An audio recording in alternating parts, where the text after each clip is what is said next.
Hey, folks, it's Dave here. I'm joined by my friend Ron, Hello.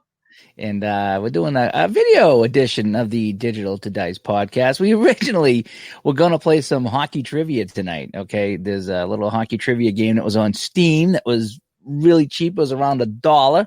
So I picked it up, and we were going to stream it and play some hockey trivia, but it turns out it's, I don't know what it was, but it was a really... It was a timed game. Yeah, it was like go. It was like, okay, who did this and who got the most goals here? It's like there was no time. One of them was the final. What was the final score of Game 6 of the 2013 Stanley Cup Finals? Yeah, it was almost like a it was what the four answers. So it was like a who wants to be a millionaire type of thing, and then they counted down. It just wasn't any fun. It just didn't look like it'd be a good time. There's no way to pause it. There was no way to change it. It just was go, and it just ran the questions off. And so we're not going to do any hockey trivia tonight. Instead, we're just going to chat about what we've been playing, talk about what's coming up in the coming year for us, talk about, we might even talk some NFL playoffs or hockey or anything like that. So just kind of open forum. In fact, that's probably the stock answer for every sport that I follow. What is your team? What, for football? Yeah. I'm a Giants fan. That's what I thought. I thought you were a Giants fan. We have nothing to brag about this year. Can you at least beat the Eagles today? That would be great. Yeah, no. No, we're going to get Jason Garrett fired because, Holy cow. Yeah, that was streaming across the bottom. In fact, there's I think on here now they have the streaming thing going here. And it said that if the Cowboys lose, that his job was in the jeopardy. Funny thing is that they're going to win. They're pounding the Redskins as we speak. So they're going to finish 8-8. And so now what do you do? If they were 7-9 and missed, okay, but they had the best record in the conference. Do you fire him over one game? And it's Jerry Jones. Who's going to replace him? Jerry Jones? Yeah. I mean, as long as the giant ego in the room is the general manager, you could put you, me, the ghost of George Halas as head coach. Right, and it's not going to matter. As far as I'm concerned. I think once you get, would you want to be coach of the Cowboys? I mean, I might do it for a year just to make some money, but you're not really coaching the Cowboys. It's one of those things. They've joined my beloved Montreal Canadiens and the Notre Dame Fighting Irish as the Diane Cannon of sports. You remember Diane Cannon? Yeah. Yeah, someone who hung on well too long because of the way she looked in 1964 when she had those front row seats for the Lakers in the 80s games with Jack Nicholson. That's right. Yep. Yeah, and so it's like, well, I was sexy once. Well, I could drink Coke at one point in time too, but I can't anymore. I mean, those three teams, Notre Dame, my beloved Canadiens, see, I do give my own teams crap, and the Dallas Cowboys have lived on a reputation that they no longer deserve. You're not going to disagree. Yeah, it's okay to agree. Yeah, I'm kind of a closet Cowboys fan. I always, America's team. I don't dislike the Cowboys. But they were always a dirty team. They always had guys that were suspended or guys that were in court. You know what I mean? That's because they drafted everyone. Michael Irvin and stuff. Yes, the Cowboys were the bad boys of football, and the movie North Dallas 40 is from Tom Landry's Cowboys. And so it just, but I always had a soft spot for them. I always loved the NFC East, Giants, Eagles, Redskins, Cowboys. Anytime they played, the old Landry days. Remember the commercial with Tom Landry when he walked out of the bar and he's like, even when you're surrounded by Redskins, do you know me? It's the old American Express. Well, yeah, that's what it was, American Express card. Yeah, so I enjoyed this. I enjoy the Cowboys. I enjoy the Cowboys making the playoffs and losing. I felt bad when that game in Seattle when they were kicking the 17-yard field goal and it was wet and he bobbled the snap and he almost ran it in. That was it's kind of like giving Scott Norwood crap for missing a 47-yarder on grass for the Super Bowl. What part of that was a gimme? Yeah, that was a gimme. Really, 47-yarder on grass to win the Super Bowl? Yeah, that's a gimme. That's like having me have a 10-foot putt for par to win the Masters. Yeah, 10 foot's a gimme with all that pressure on. Yeah. No, I hear you on that. So anyway, so we were going to try to do hockey trivia tonight. Instead, we're going to sit here and chat a little bit about what we're playing. We didn't do it. I got one for you. Here's a hockey trivia story. before we go into what we're playing. Okay. Because I don't have a joke for if you ever play the music. When the first edition of Trivial Pursuit came out, not everyone was a sports fan. That the six categories in sports was one, and that's how I won for years because I knew most of the history, the geography, and the sports. But someone realized because the game was created, I believe, in Nova Scotia. Certainly, it's a Canadian game. That you had probably like a 1 in 6 chance of answering the sports question right if you just said Wayne Gretzky. Oh, yeah. Because it came out in the 80s and there was a fair. Yeah. So there you go. I remember playing Trivia Pursuit. I don't know, it was 79 or 80. And maybe 81. It was way back. And that was a hard game, by the way. That was a hard game to play. I loved it. We used to give each other hints and everything. We couldn't get. So I got down, I had all the pies, and I was going for the final question. Okay. And the question was, who wrote the Leather Stocking Tales? Okay. Red Sox fan? And I remember that we had talked about that in class. Okay. I was in junior high at the time. And for some reason, I was like, Joseph Conrad. I think it was Joseph Conrad. But then I thought, oh, maybe it was Robert. I know Robert Conrad was a famous actor back in the 70s. Black Sheep. Yeah. So I was like, well, it's probably not Joseph Conrad or Robert Conrad. So I gave some stupid, silly answer. And my friend flipped the card over and says, nope, Robert Conrad. And I, as soon as he flipped it, I said, son of a, I knew it. It was in my head. We had just talked about that in school, but I second guessed myself and I gave a stupid name just to be funny. But yep. So one night when I was in college, now remind you, I flunked out of college. Okay. Because I played too many games, which is the point of the show. So there's, we got Sports Channel New England up at Linden State College. And so we're watching a Whalers game on Sports Channel New England. And so let's play Trivial Pursuit. Okay, so 4 of us playing Trivial Pursuit. The dice made it around the table twice before I wiped the floor. I don't think the first period of the game was over. Really? I just went on one of those runs where I avoided the literature question. I knew enough about the science to get the science part of it. I knew, it was history, which I knew, geography, which I kind of knew, literature, which I wouldn't have gotten that. I would have made some sort of like the Leather Stocking, Hugh Hefner. No, entertainment, which if it was television, I knew, and sports, and really I know nothing about sports. Okay, and so I just went on a run, and they did not know what they were going to ask me at the end because you got to get it's a wild card chucker, and they don't want you to get it. And I forget what the winning, but that was, I think, one of the last times I played because no one would ever play. No, I told you this story before. I think I've told this story on the show, actually, about the time I was down in Philadelphia, and we were at the restaurant bar, and they had trivia on the TV. I forget what it was called, but it's just, when they give you the little wireless boxes, and okay. So you put in your name, and then everyone looks up at a screen, and you can see, it counts down. Okay, what was the blah blah blah blah blah blah blah, and then. You start, if you put in your answer quick, you get the highest score, right? This one guy was kicking everybody.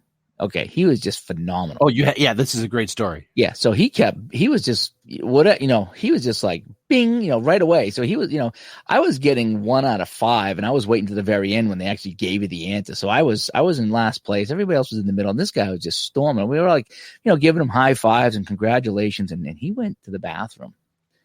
And I swapped my controller with his. And he's pressing buttons. And I'm pressing buttons. And he's answering correct, but on my account. And so it's like, yeah, everyone, Dave, you got 1,000. Yay. This other guy got like 200. He's like, what the hell's going on? Because I pressed this, right? Oh, I'm out. Who knows, right? The next round, same thing. I'm getting 1,000 points every time, and he's getting 100 or 200 because I'm waiting till the end and whatever. And after the third or fourth question, he finally figured out that we swapped controls. He was not happy with us. And I was just like, dude, just relax. It's just a joke. There's no money on the table here. Having some fun. So we left.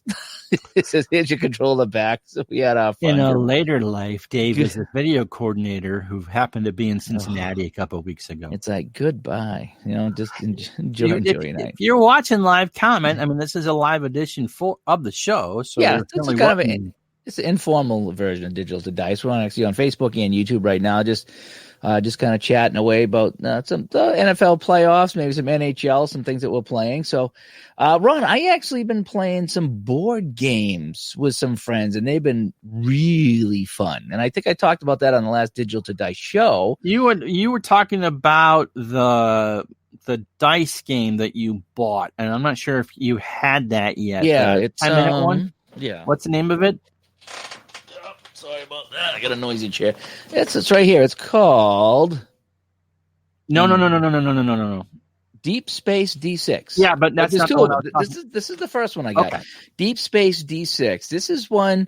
It's a very small footprint game. You have a ship. It's about the size of a piece of paper, and you have these threats that you have to get rid of, and you have to get through the entire deck of threats to win the game. So you have spaceship attacking you, and then you have inside threats like a computer overload or a traitor on board or something like that.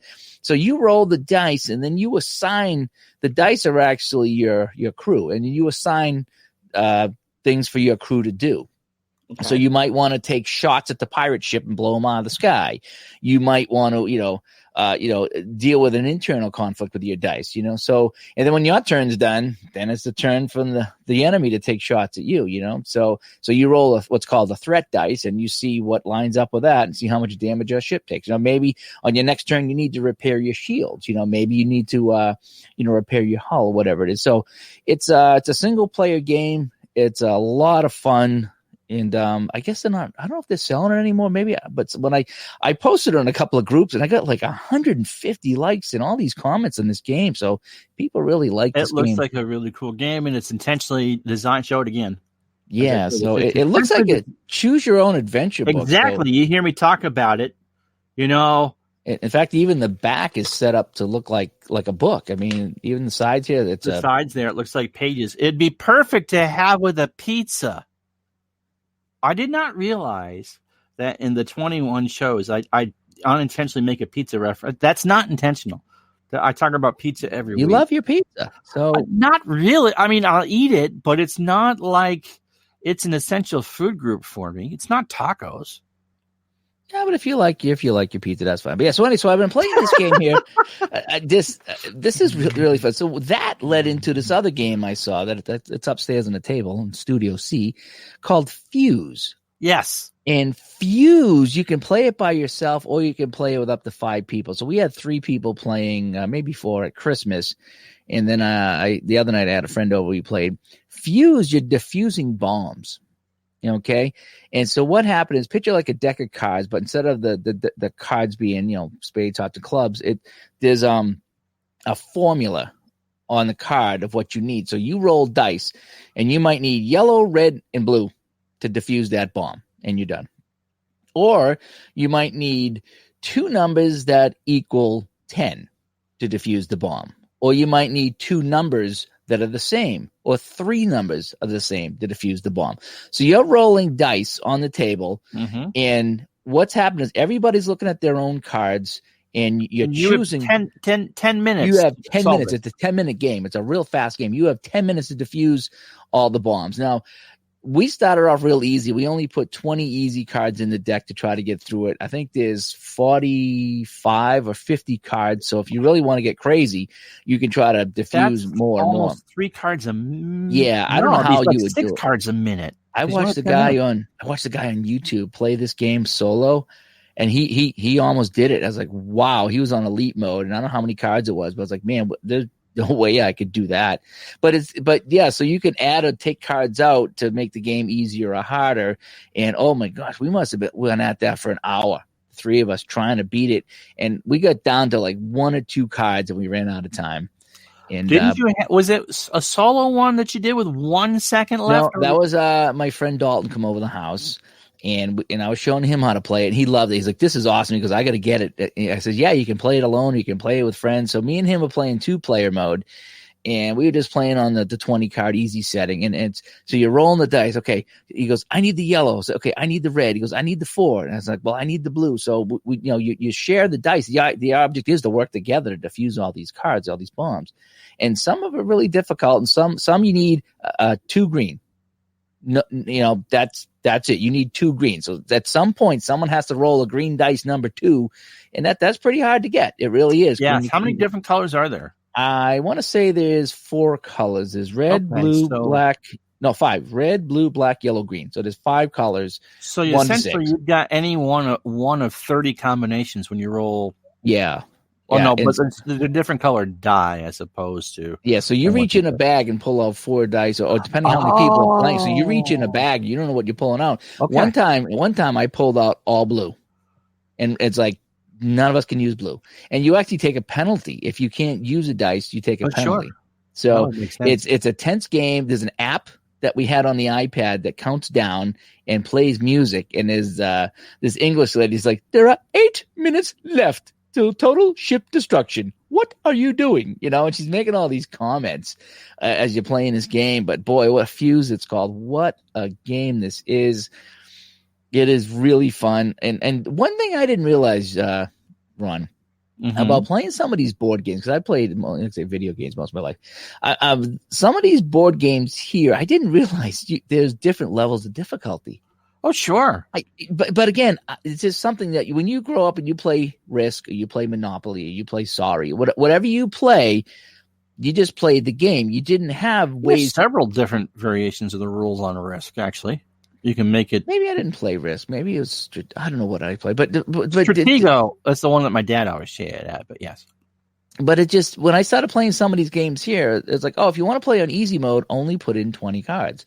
If you want to play medium, put in 25. If you want to play expert, put in all 35. It's like, wow, this is neat. So I can have different levels of difficulty. So you're playing against the cards, which is almost like playing against the computer, so to speak. So you got to roll and the computer gets to roll. But anyway, with Fuse, it's you're rolling as fast. It's like, okay, roll quick, pick your dice. Okay, roll, because you want more dice to come out, because you need to start filling these slots on the cards. And once you satisfy the card, that's the Fuse. You put it off to the side, and you pull out another one. And we got down to the last card.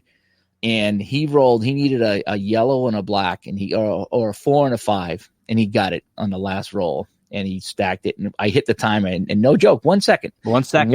Second left on the clock. Of that, like, no. Ooh, that was an actual game. That was not a stage shot. The only problem is when I posted, I said, we got to take a picture of this. So I put the game box behind the iPad with 1 second on the clock, and I slid the card with the dice on it to show that we finished it.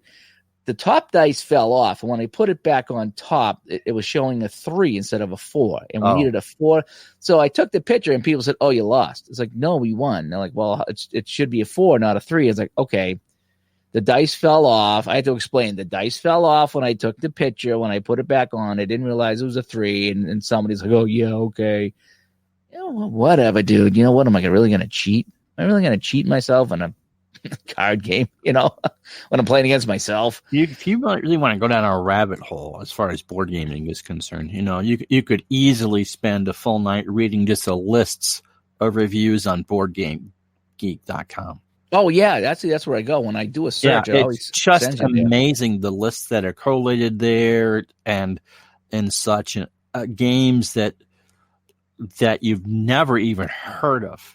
There's a lot of really cool games out there, and you've got a nice collection of older games too. You've shown a couple of them off. I still have one, Ron. I have a I don't know if it was 1940 or 1950 football game I picked up. I think it was 40. I think it was 40. Yeah, it was really old, and I haven't unboxed it yet. I mean, it's not new by any means, but they said all the pieces were there, and it's all still they wrap it all up, and I just haven't had a chance to take it out because with the holidays here, I like to unbox upstairs, and all the Christmas stuff has been out, and it's just been, there's been threats of cookies being made in my house. So there's all ingredients all over the house. They're cleaned up. The cookie story is a sore subject in the house, but anyway. So I haven't had a chance to unbox it and do a video on it, but I want to check it out. I want to see how. This is the time we start talking about pizza again, okay? Yeah, right. I want to see how simple a board game from 1940 or 1950 for a football game. Well, you're not going to throw a lot. No, and I'm wondering what it's probably just dice roll, just probably just home and away, I would imagine. I would think so. I mean, there wasn't. I think to go back to the simulation aspect, National Pastime, which is the forerunner of APA baseball, was patented back in the late 20s, and I think released with a 30 or 31 season. But he couldn't really sell it, and it didn't have any pitching ratings. It was strictly just no real pitchers and just batter card. And then the first Spinner games, which became the one of the All-Star games, was, I think, first Ethan Allen, who was a baseball player, not just a folk hero here in Vermont and a furniture company in Vermont. But I mean, those were the beginnings of it. But anything else is kind of like you said, maybe the home team gets a better spin rate than the visitors or card or what. I'm very curious to see that. I mean, the forward pass was legal, but you're talking single wing and T formations. I'm wondering if how much passing there is in there myself, and it's so I'll do an unboxing now that things are settled down over here and Christmas is over. I'll see if I can get an unboxing video done for that. I watched on YouTube in the last week. Because once you fall down the rabbit hole of something, 8,000 other things follow. Notre Dame and Southern Cal highlights from 1946 or 7. Oof, that must have been brutal. Notre Dame blew them out of the water. No one could kick. They're going on 4th and 1 from the 22. Oh yeah, that sort of thing. But for a game that was pretty much the college game was dominated by running, pretty much all the plays they showed were pass plays. Really? And interceptions, because there were so many interceptions in the game. Well, some of the old footage you see of football, the football looks like a volleyball. It's like, no wonder why they didn't throw. More like a rugby ball back then. Yeah, it was so thick and wide. It was just like, man, no wonder why they didn't throw back then. You couldn't throw that thing. No. I actually had, when I was a kid, back in the late 70s, early 80s, the junior high, when I played the Trivia Pursuit game, somehow, I don't know if my dad got it or how he got it, but we actually got a pigskin football. And it was a rugby ball. It was. There was, and it, they had the bladder in there and it was sewn up and it was just we kicked it around, but we couldn't throw it. I mean, we would bring it out as a joke, but there's no way that we could throw that thing. So anybody, and even when you see them throw it back then, they were throwing it really weird because it was just so damn big. So have we talked about Nerf? I don't think we have we, on the show? No, we talked a little bit about the game. I don't know if you played this game or what it was, but we were talking about that Cleveland Vikings game when the kickers were missing all the points. Cox, okay. The Ahmad Rashad game, but right. No, we haven't talked about Fred Cox and Nerf. Because I would have Nerf. Fred Cox, if you don't know, was the co-inventor of the Nerf football, which we all had Nerf. You could throw them in the house. Maybe not your house, but my mother allowed me to throw it in the house. Of course, I laid on the floor. But because I handled it with my mouth, I couldn't put the meaty end of the football. You can see behind me in this graphic illustration over my shoulder where the seams would be. I couldn't lift that. And so I had to do it on the end. And, of course, you do it for 3 or 4 times, and it's all styrofoam, and I'm doing my best George Animal Steel things. Any Nerf football I had. My dog ate all my Nerf football. Yeah, it didn't have any of the pointed ends. It was just bite marks from where I went. But, I couldn't throw it, but I could do a mean pitch to the tailback. And so every year, for a few years on Thanksgiving, we did the family touch football game with the Nerf football. And that was fun. What we ended up doing is the Nerf football was so squishy that there was a couple times that it got wet and we left it outside by mistake. Oh, ew. And it hardened up, though, to a point where you could actually throw it. Yeah, but it must have stunk to high heaven. Oh, yeah. But it was outside. We were outside. We were kids. We played outside. There was no Madden yet back in those days. But right. I remember we had a couple of Nerf balls, and they swelled up a little bit, and they hardened up. They were like a hard sponge. And I was like, boy, these are much better to throw than the squishy ones. Because you go to throw it, and you squished it when you threw it.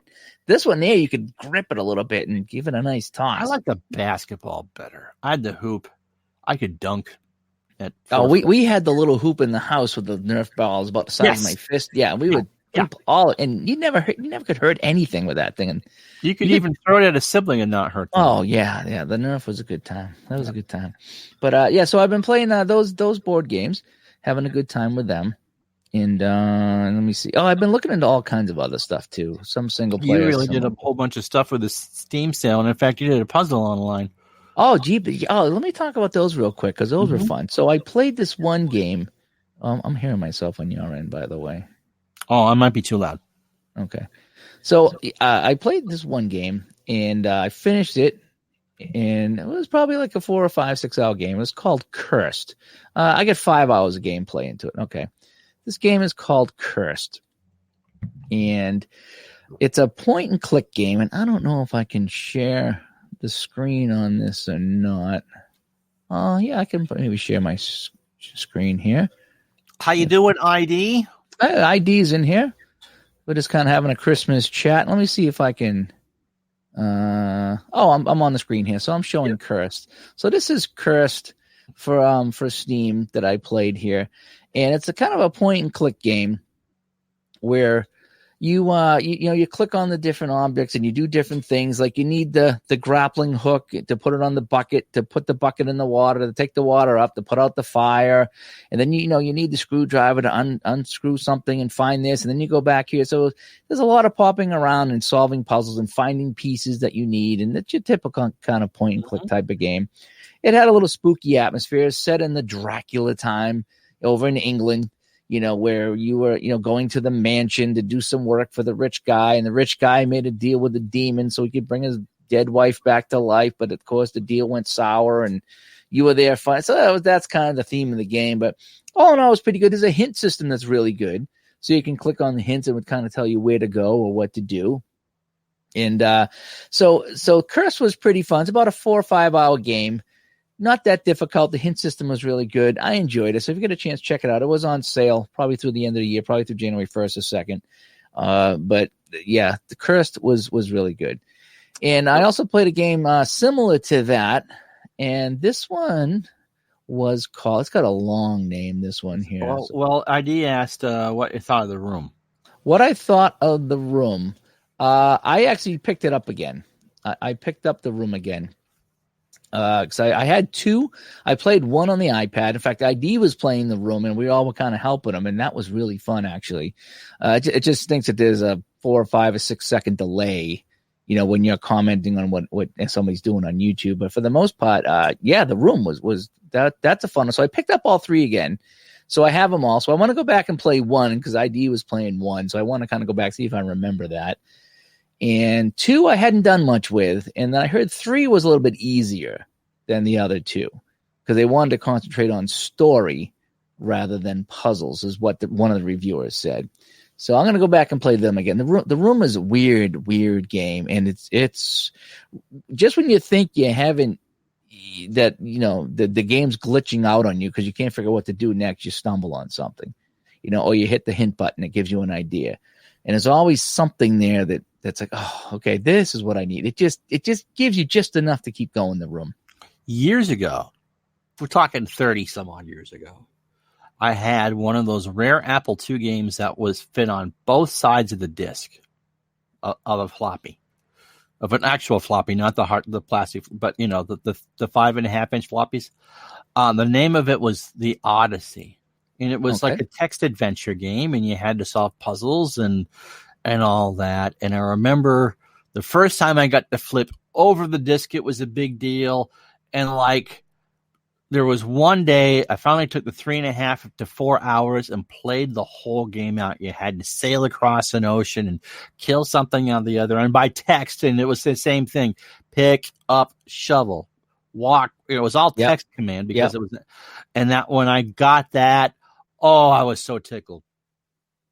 So tickled. Yeah, but I played one in junior high back in 79, and it was on a tape.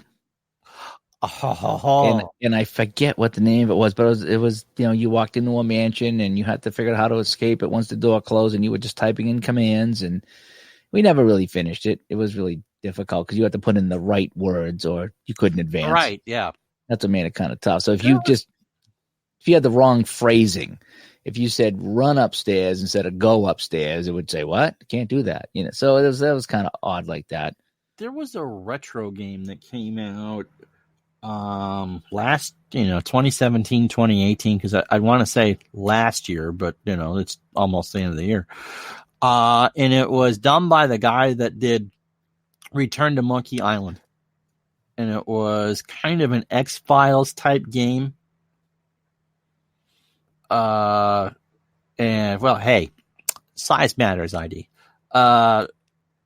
It was funny because it was that similar type thing. You had to give it the specific instructions, and I believe it was a video series of like 10 or 11 parts. And we actually watched, my wife and I watched it all the way through. It was so fun. Not something I'd buy because I now know how to solve it, but yeah, those sort of choose your own adventure. Do I remember Zork?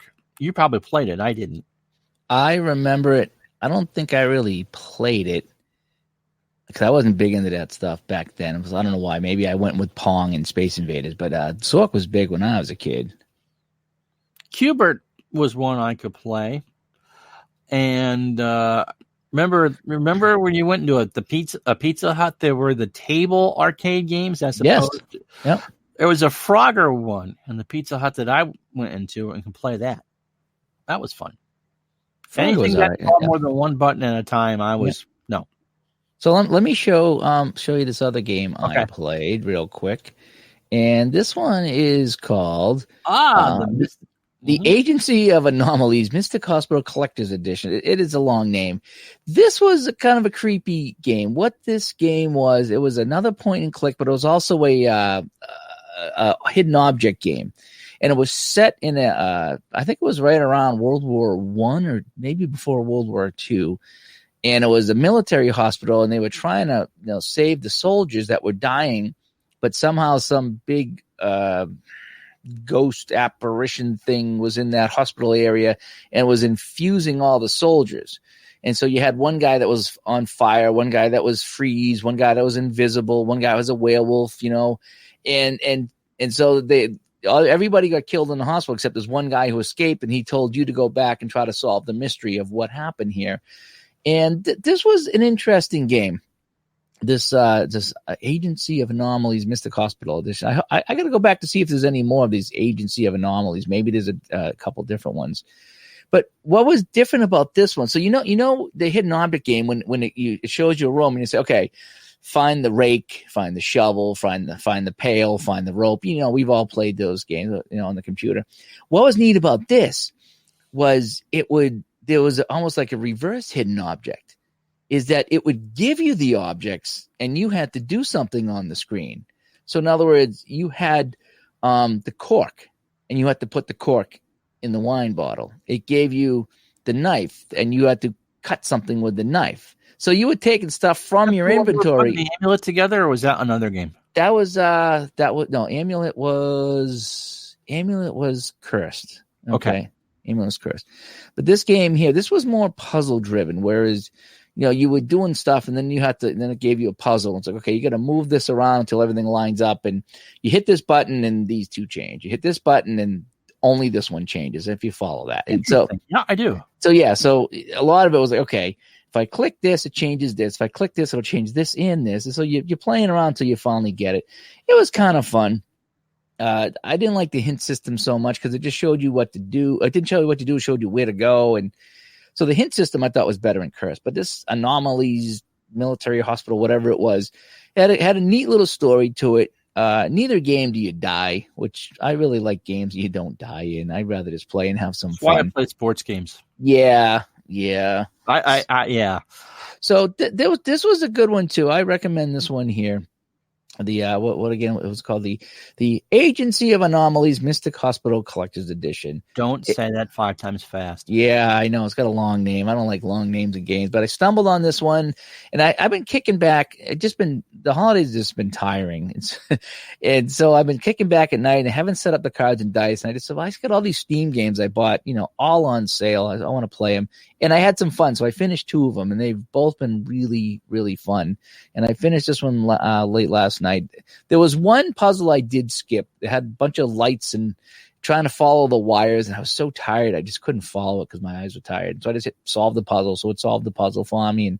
But everything else I solved on my own. I finished it late last night. And it was a fun one. So there's Steam has a ton of those games. Yeah. It's just finding the ones that work for you. But so those two are really fun. So I did play those. I liked actually PC Baseball 2020. I've only played it the once. But thought Al thinks that the animation is smoother. I'm not sure whether it actually has any more effect. It's just easier to see. And I liked how if you're not into doing as played, the information that's given to you in the managerial screen to put together a coherent lineup. I did like that. And I think that and the football, I think, are the two most polished of his games. And so I was pretty happy with the upgrade. That's the Dave Koch games, right? Yeah. Okay. Mm-hmm. Yeah, Action PC. I don't know why it didn't ring a bell with me. But I don't have the new 2021 now. I just You're have not a big baseball fan. I'm not a big baseball guy, so I'm. In fact, if I play, I'd rather play OTP because I just sit back and watch. I really don't manage. I don't know how to manage. I don't know anything about baseball, but I do enjoy watching the old games. So that looks kind of fun. Mm-hmm. Yeah. So I played a couple of board games. I played a couple of PC games. Now that Studio C has been cleared from cookie ingredients and presents and wrapping paper and all that other stuff, I got my table back, so I can go back to maybe laying out and playing some. I'll play some All-Star Lineup baseball. I want to get back to that. I want to get back to some Strat hockey.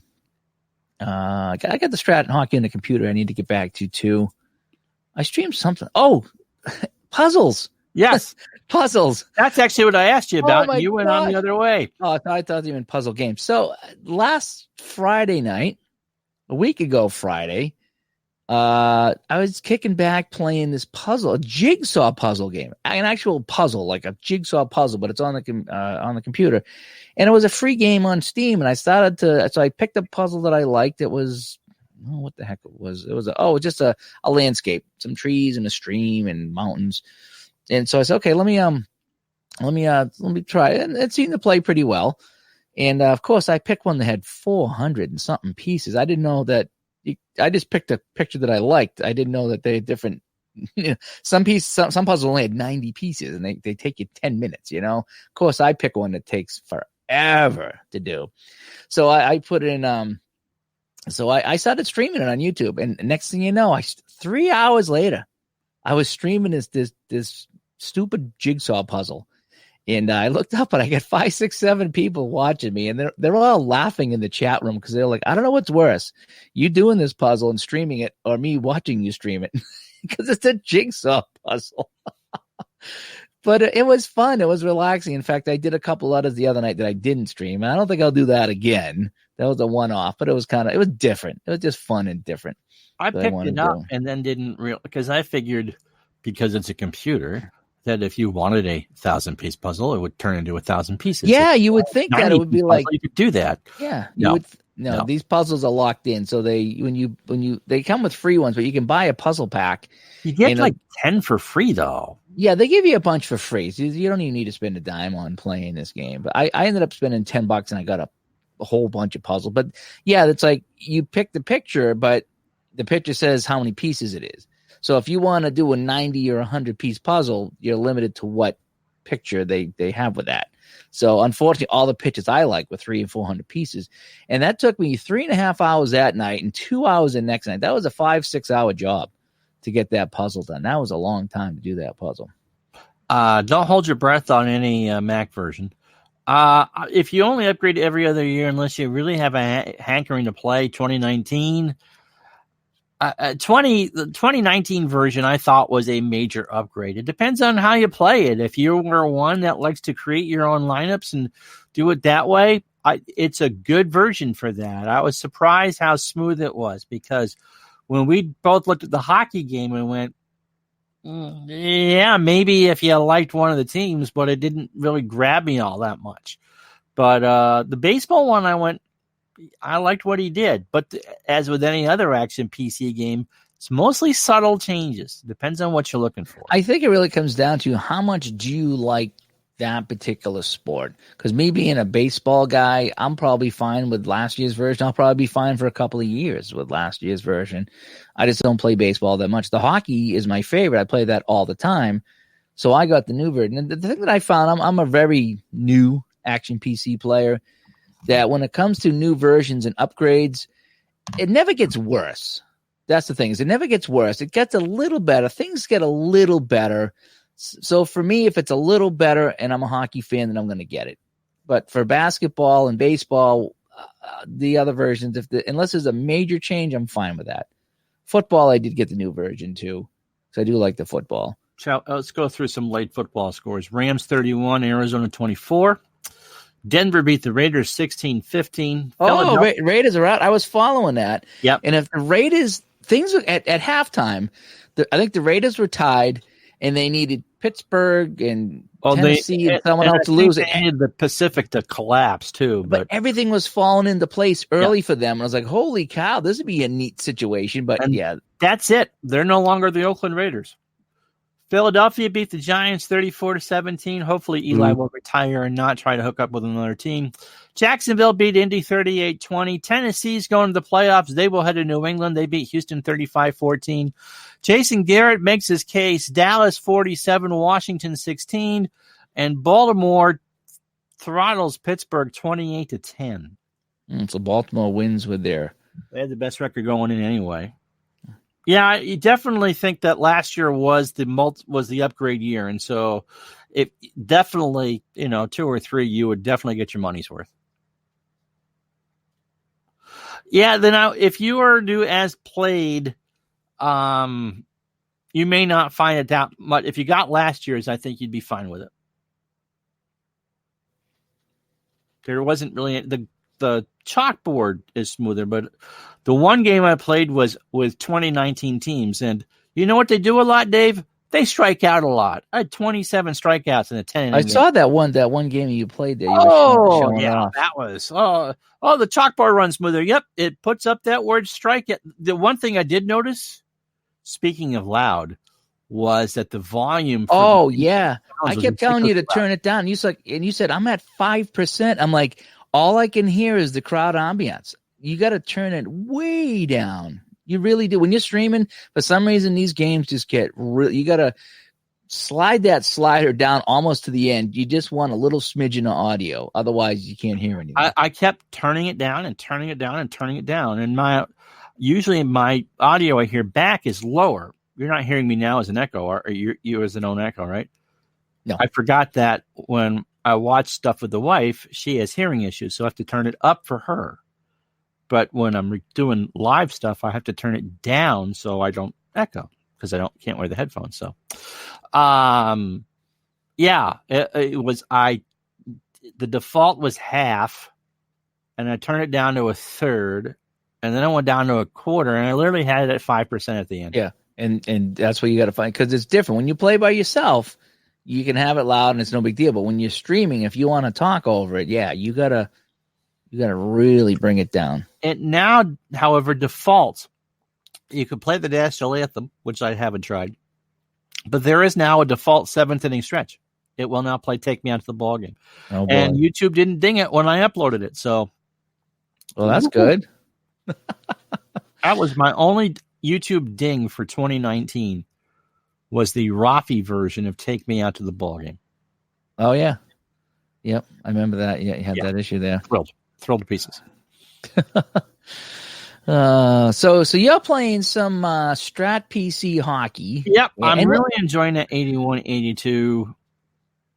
Yeah, I think it does help sell the broadcast, but you don't want to oversell it.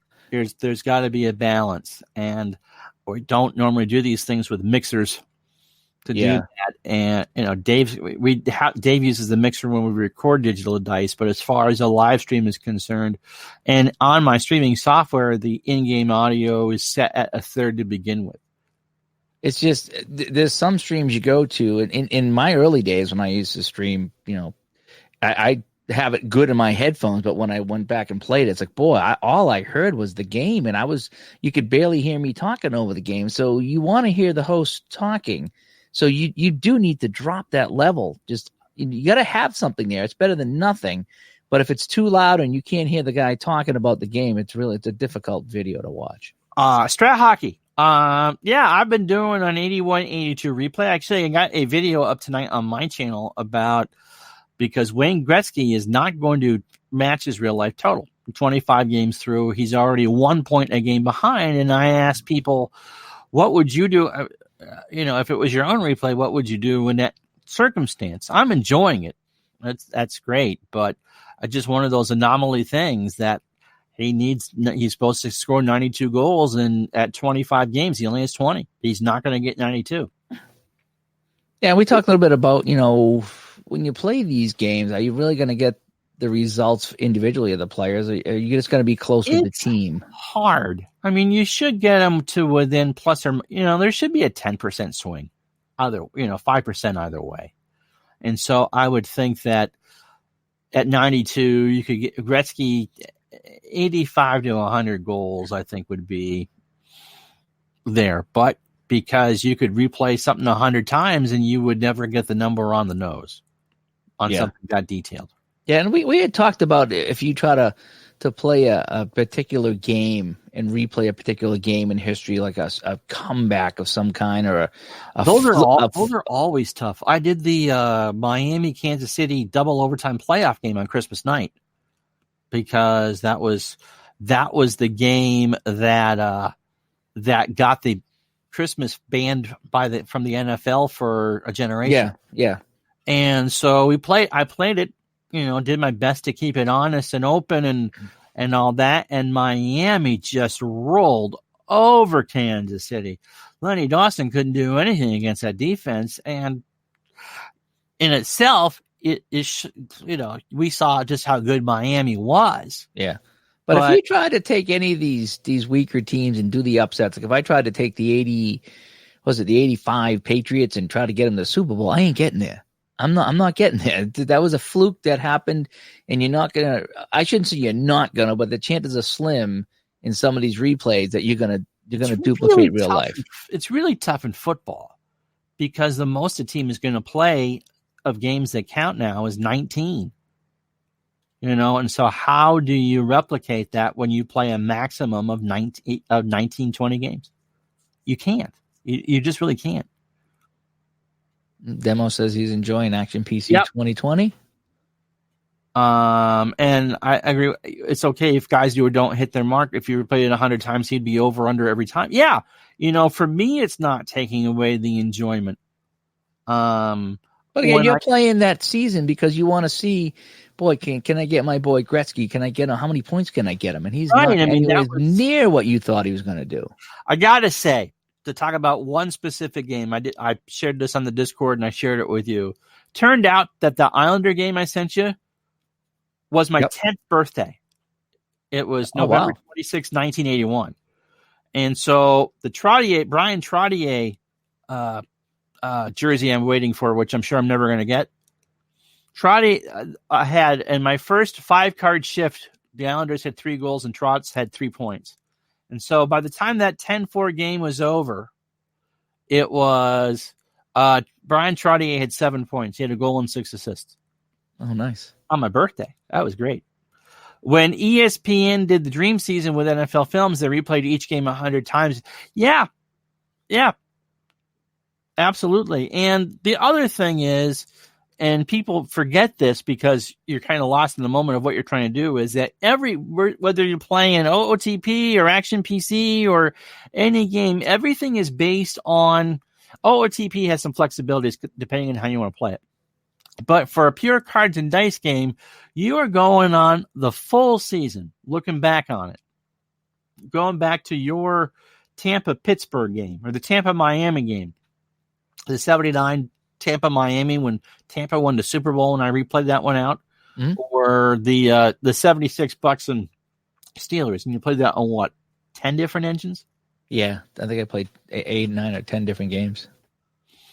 Right, and so, yeah, and you got several different results. In fact, didn't Tampa win one? Yeah, Tampa won, and of course it was momentum football, which is one that I'm probably not that you're thrilled about. Yeah, I haven't gone back to that. In fact, there's been speaking about, there's a couple of games that I played. One, hockey, football. I'm not going to mention the games, but there was one that was one football game that was loaded with fumbles.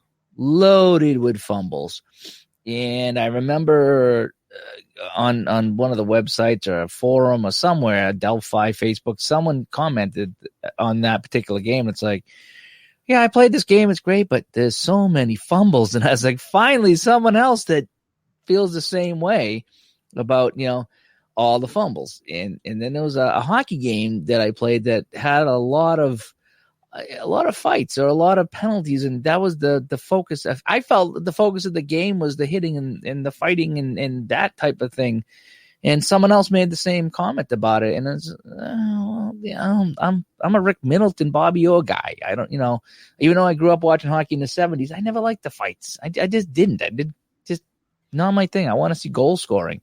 A line brawl once in a while is fine. Yeah. But when you sit there and it can only juggle on two lines because you got someone, defensive pairing, and that kind of takes away from it. But then again, and when I play baseball, I'm not a rare play fan. I'm there to play the game. I don't want to sit there and look through charts or, a spectator ran on the field, your pitchers are now tired. What? Yeah, that happened, but that's not. I'm the same way. It's like I'm a meat and potatoes type of person when it comes to this sort of thing. Once in a while, it's fun to see that. It is once in a while. It does break it up, but I'm the same way. I want to play the game. I want to get to the end of the game. I want to see the stats at the end. That's what I'm really focusing on. Yeah. Also having some fun with my OOTP fictional league, where I just do the GM. So, nice. I started in '89. With a team to set up a random baseball universe. Was horrible. Finished better in year 2. Won the championship in year 3. Had a 101 win team and won the World Series in 7. And so the 1992 version, year 4, the team was better. I won 103 games. I haven't set up so only the 2 division winners go to the final. There's no wild card. You win the division or you go home. Dave, I won 103 games and lost by 2, including a next to the last day doubleheader, which I got swept, not by the team that beat me. Can you imagine winning 103 games and not winning? That's nuts. But that's and the team that won 105 swept the series. Of course, it's like, well, what more would you like me to do? Yeah, boy, 105, 103. Wow, that's nuts. We're not going anywhere, ID. A rare 1894 season had a rare play that the stadium caught fire. Well, they're all wooden-based stadiums and people smoke cigars. It's possible. I don't think it ever happened. It happened once in a soccer game. That video's on YouTube. A couple people died, as a matter of fact. Oof. It's not funny. But because it was a completely wooden stand, Dave, within 8 minutes, that went from you're seeing a little bit of smoke to the grandstand gone. That sucks. If I've learned anything from playing OOTP's GM, these guys in real life are way underpaid for the Oh, absolutely. Absolutely. Ask the Atlanta Braves. Well, ask the San Francisco Giants, because that happened to them.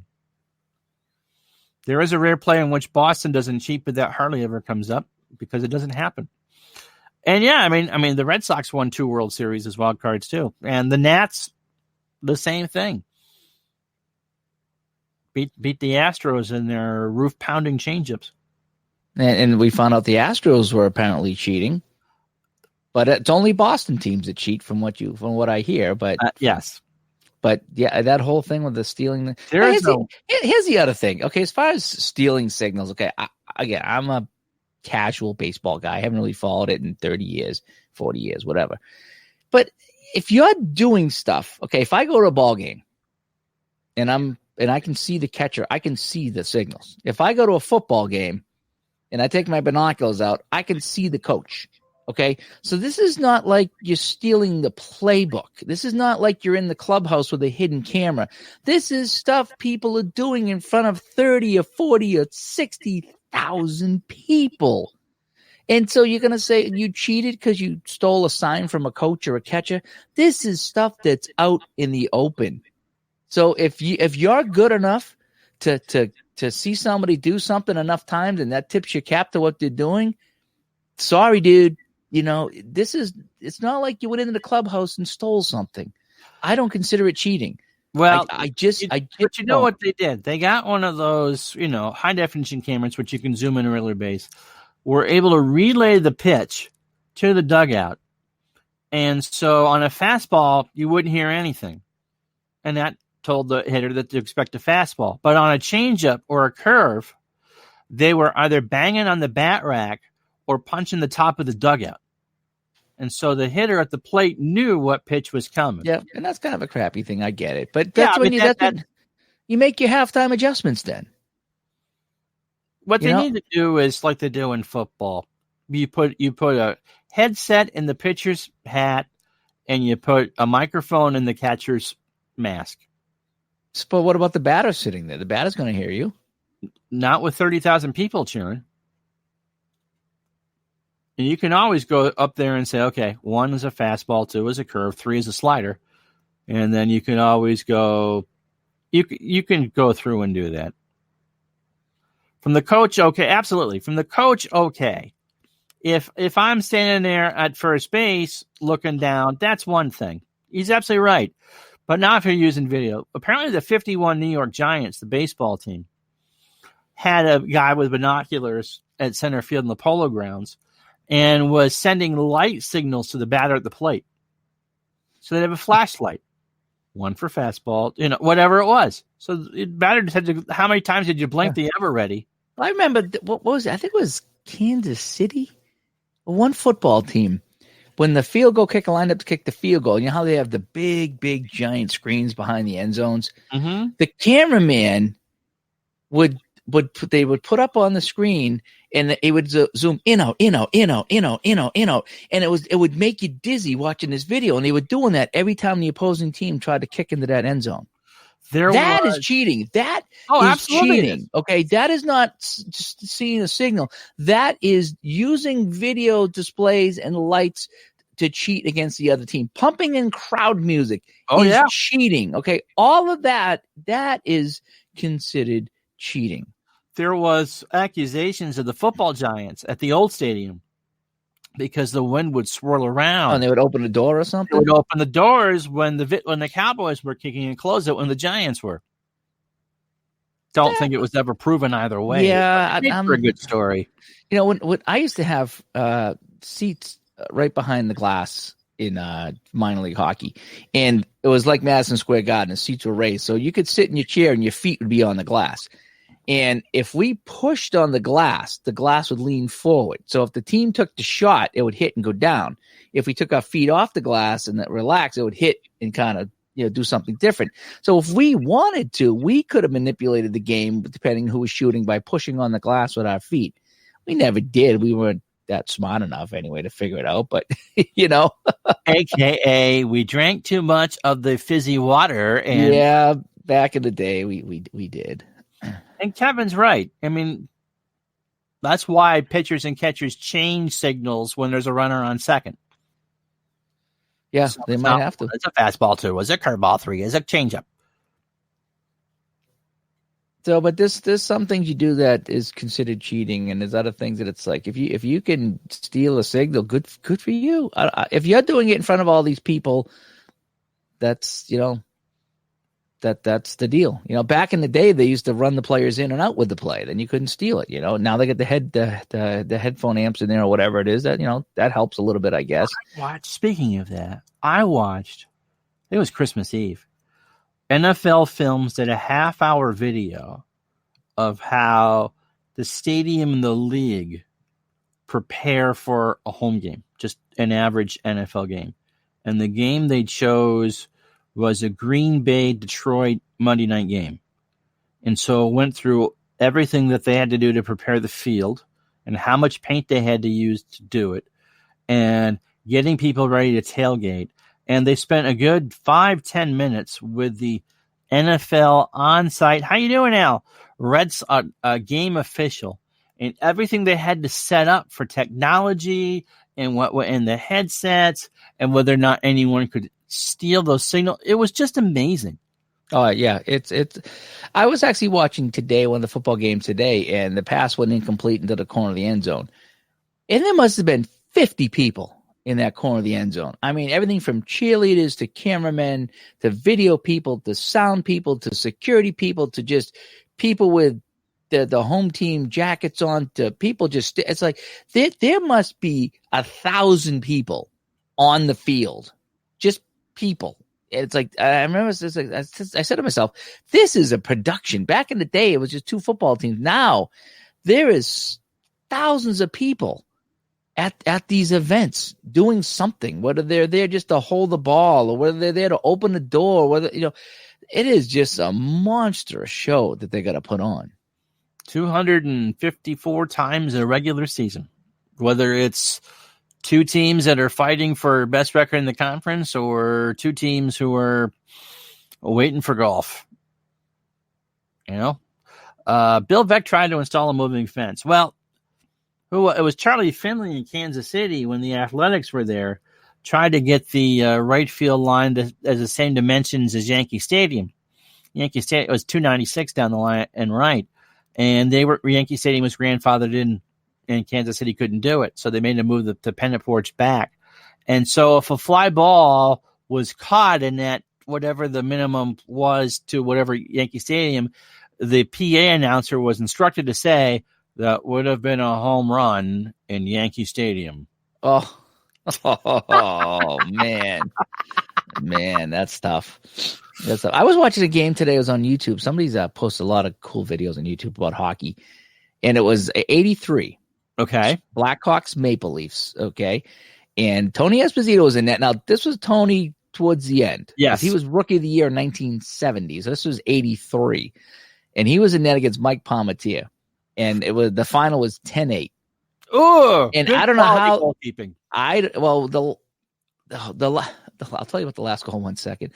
But it was only like a 20-minute video, but it said 18 goals scored. Esposito couldn't stop anything. Tony Esposito couldn't stop anything. And I felt so bad for him. And they kept him in the game. And it was Toronto's running away with it, and then Chicago comes back and they tie it, and then Toronto runs away with it again, and Dennis Savard was playing for Chicago, and Jack O'Callahan, I think it was, for the Olympics, he was playing for Chicago. I don't know, he played for Chicago. He got him within 1 at 9-8, and then with about 15 seconds left, for some reason Esposito didn't get out of the net, and the puck come in on Esposito, and he went to try to pass it up out of the zone, and it got picked off by one of the Maple Leafs. He threw his stick at the guy, right? And the shot hit the post. And so they call it a penalty shot because he technically was still in the net, even though he was 30 feet out of the net. He wasn't on the bench yet, which had been an automatic goal. So he throws a stick. The referee calls a penalty shot with like no time left or 2 seconds left. And both teams are at center ice. They're like, there's 2 seconds left. Can we just go home? It's 9-8. The guy's like, nope, penalty shot. And he gives the guy the penalty shot. He goes out, he scores on the penalty shot to make it 10-8. And then they had to come to center ice to drop the puck with 2 seconds left. But 18 goals were scored in that one. Esposito, Palmateer, and both goalies were in the game. Nowadays, they both would be out of there. Oh, long gone. Long gone. So, Dave Little's in here. How you doing, Dave? I like strictly 80s team. I like the offense. I had that 10-4 Islander game on my birthday. It's the first time I've had double goalie fatigue. PJ says gone within 15 minutes. I've never had one. Yeah, buddy, PJ. That's why I don't do hockey products with strictly 80s teams. See, PJ, you're used to doing Seals replays where they get 1 goal a game, so they get 80 goals a season. So yeah, that's much different than 10-8. I do them too, by the way. But so that was fun. So I never had double goalie fatigue. And Hanlon gave up his 6th goal that was the one with 5 seconds left. Oh yeah, I saw there was a 10-5 and they scored 5 seconds left. You sent me the box score. I was like, "What's up with that?" Thankfully, it was a 35th card, and there wasn't a need for a face-off. I know, right? Yeah. And, Dolphins have the Patriots. They beat him last year, the last game of the season too. Remember they did the crazy pitch and run, and they ran it in on the final play of the game in Miami, and so congratulations to Miami for winning a game and losing 5 spots in the draft. Yeah, I know, right? Good job, good effort. The Patriots just can't beat Miami late in the season. I don't know what it is. So, goaltending in the 80s was so bad. I played the Blackhawks sometime this weekend against Edmonton, and it was Murray Bannerman. Yep, was the goalie for that game for the Blackhawks, and yep, you read that strat card: goal on a 6, goal on a 7, goal on an 8. Like, oh yeah, that's a 50% chance right there. Yeah, the 80s. The goalies were just like you see a lot of the Gretzky goals, and these goalies didn't have a chance.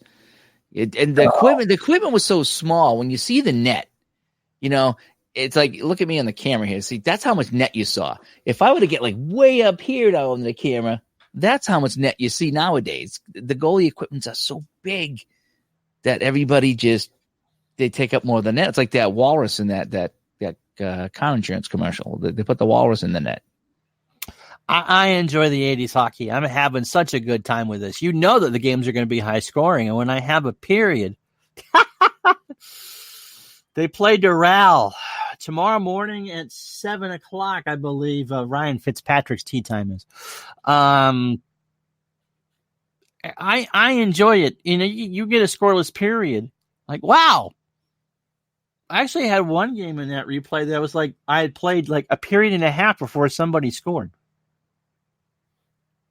Yeah, they're fun. Oh, I see. Jamie says, I grew up with the 80s hockey. That's what, yeah, I grew up 70s, 80s. That's what I enjoyed too. A little bit of the 90s. A little bit of the 90s. But not now. See, now when we talk about like doing projects, what do you want to do? I want to go back and play that game now. I want to go to 83. I don't know if I have 83 cards. I got to check to see if I have the 83 cards. If I don't have the 83 cards, hopefully I get the 83 season. And I want to replay Chicago, Toronto with Esposito and Palmateer and net to see what I can do. Palmateer, he was supposed to be the proverbial next great thing. He was good, but but they weren't. No, Toronto was not good. They were not.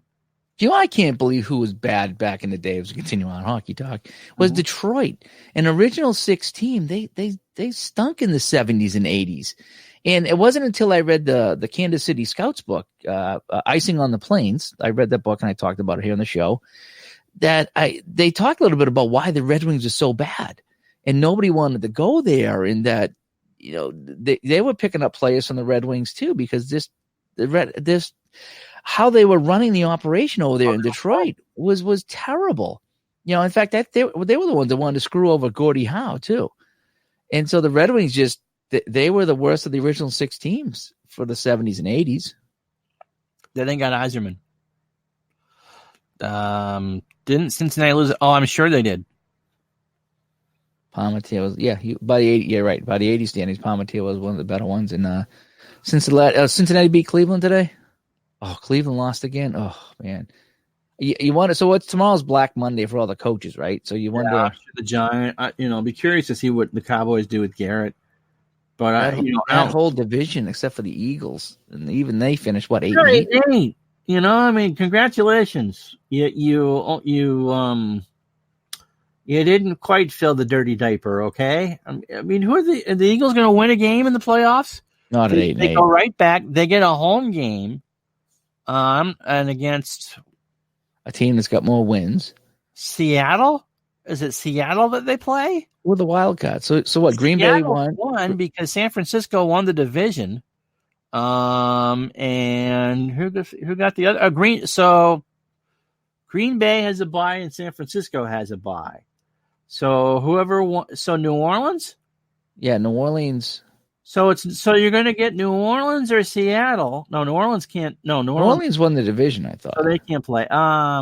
So it's Seattle and who's the other? And Minnesota. Oh yeah. So Minnesota lost today, didn't they? Doesn't matter. They had the wild card. Yeah, Mike Bossy. He played 10 years and had 50 goals in every season he played until his bad back forced him to retire. And of course, Guy Lafleur means something. I'm a Canadiens fan. Yeah, the Saints, 49ers, Packers, and Eagles. Okay, so the Eagles are the 5-4 seed. So get this: the Packers are 13-3, the Saints are 13-3. San Francisco play for the division tonight. San Francisco plays tonight. So good luck to the Eagles. They either get the 49ers or the Seahawks. Congratulations. Oh, Eagles are 9-7, so that ain't too bad. But they're still going to play a team that's got at least 3 more wins in them. Right. They get the loser of San Francisco, Seattle. That's what it looks like. Minnesota gets New Orleans.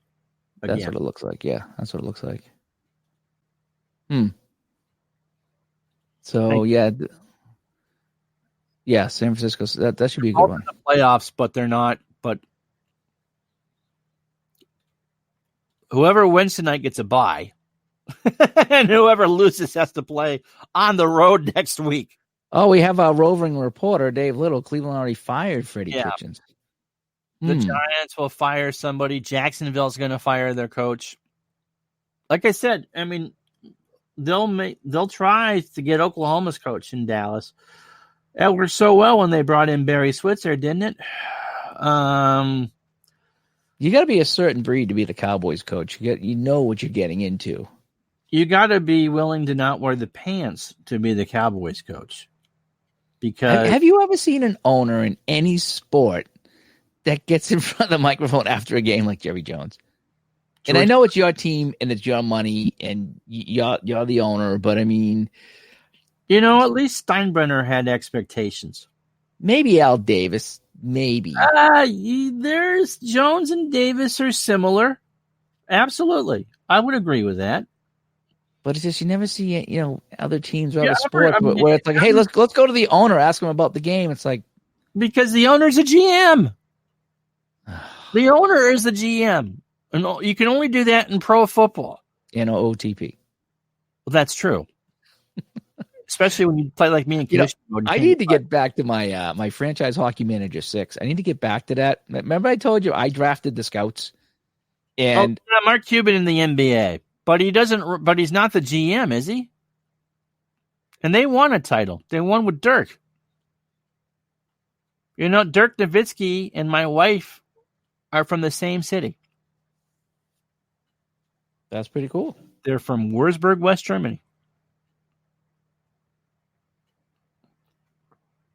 I did not marry Dirk Nowitzki or his sister.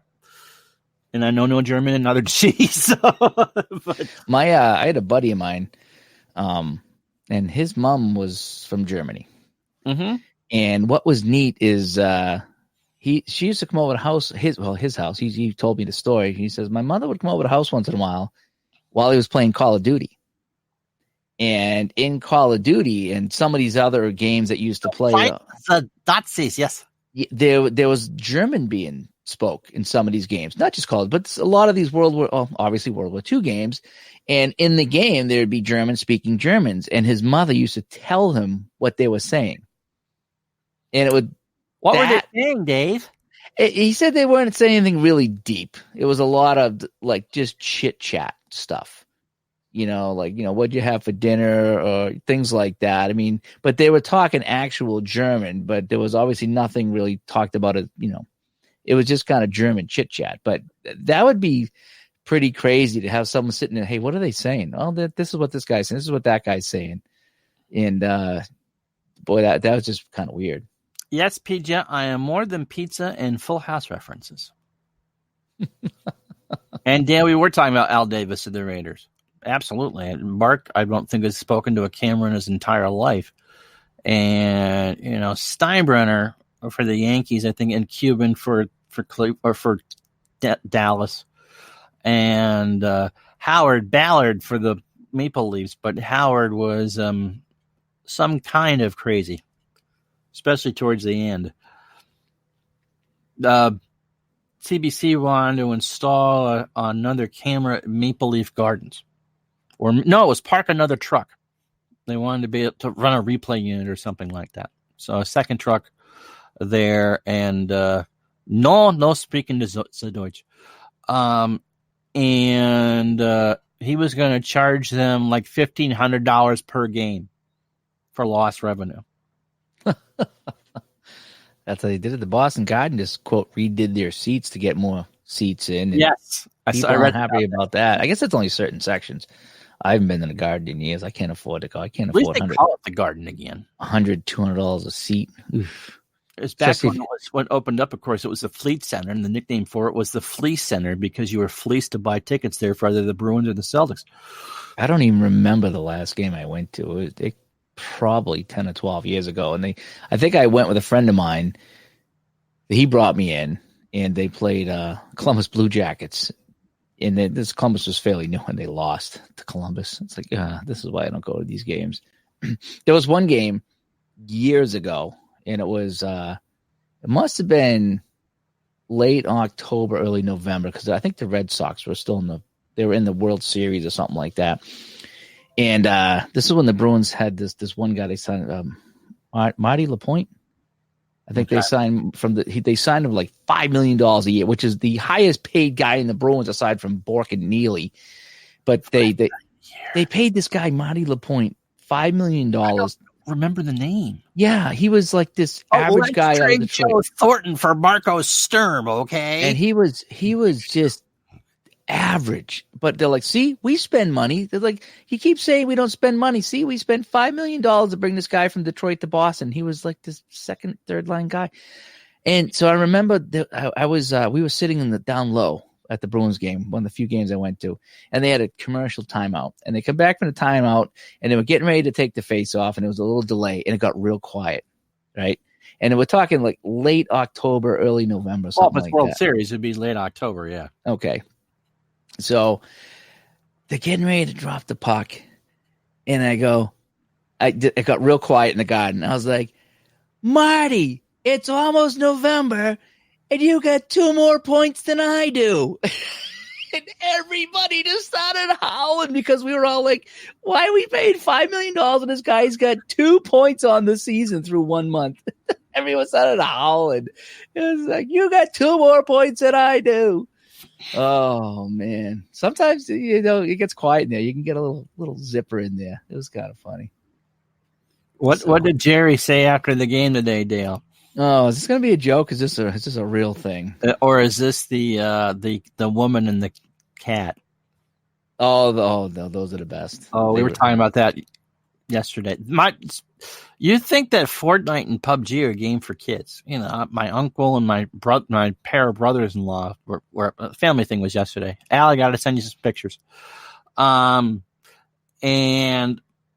they were talking about how much they liked Fortnite and how much they love PUBG. People still play PUBG. Huh? I thought that was like I don't know if people still play it. It was like a 6-month fad. Everybody played it, and then it just disappeared. See, I can't do those sort of things. I'm not opposed to it. I don't mind cartoon needless death. I watched Looney Tunes as a little kid. Wile E. Coyote would die 7 times in 7 minutes. But he wouldn't really die. No, it's a cartoon. Yeah. The Acme Company made a lot of money. The Acme, that's awesome. I love Acme. Those cartoons back in the day, they were great. Acme Rubber Band, because, you could really get the Roadrunner to snap back at you going 100 miles an hour. Yeah, whatever. The Giants will get a decent draft pick. We'll waste it on someone that won't play. I could have played defense for the Giants this year. This should have occurred last week. Well, Jerry is an idiot. Can I say that? I know it's not Chat with Al, but Jerry Jones is an idiot.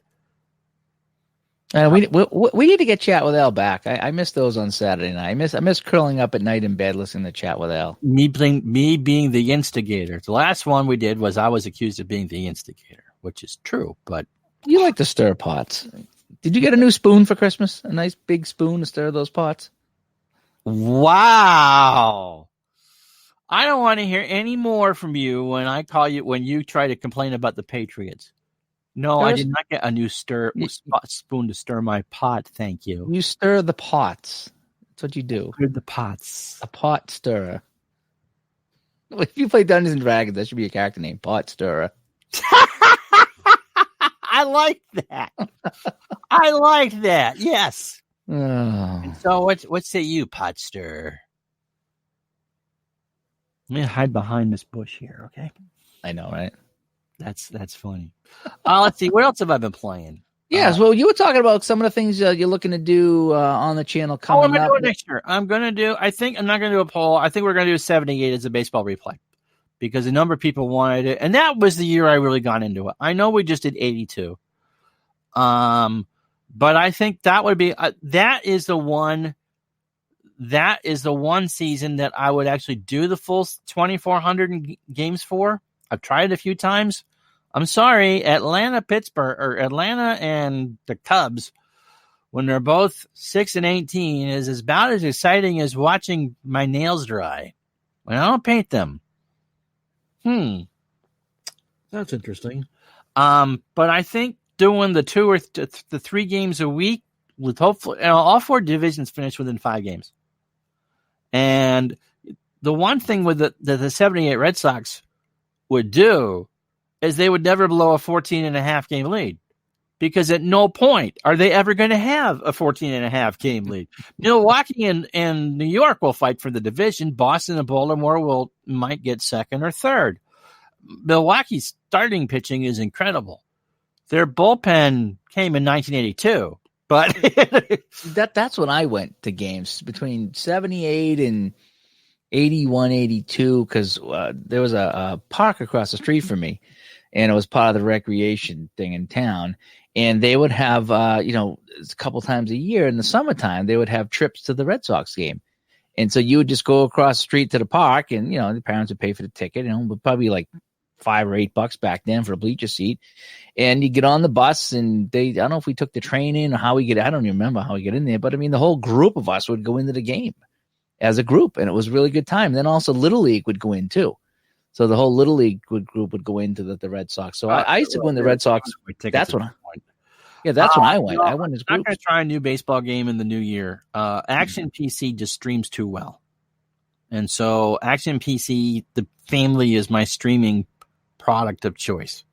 The football game streams too well. The baseball game streams almost seamless.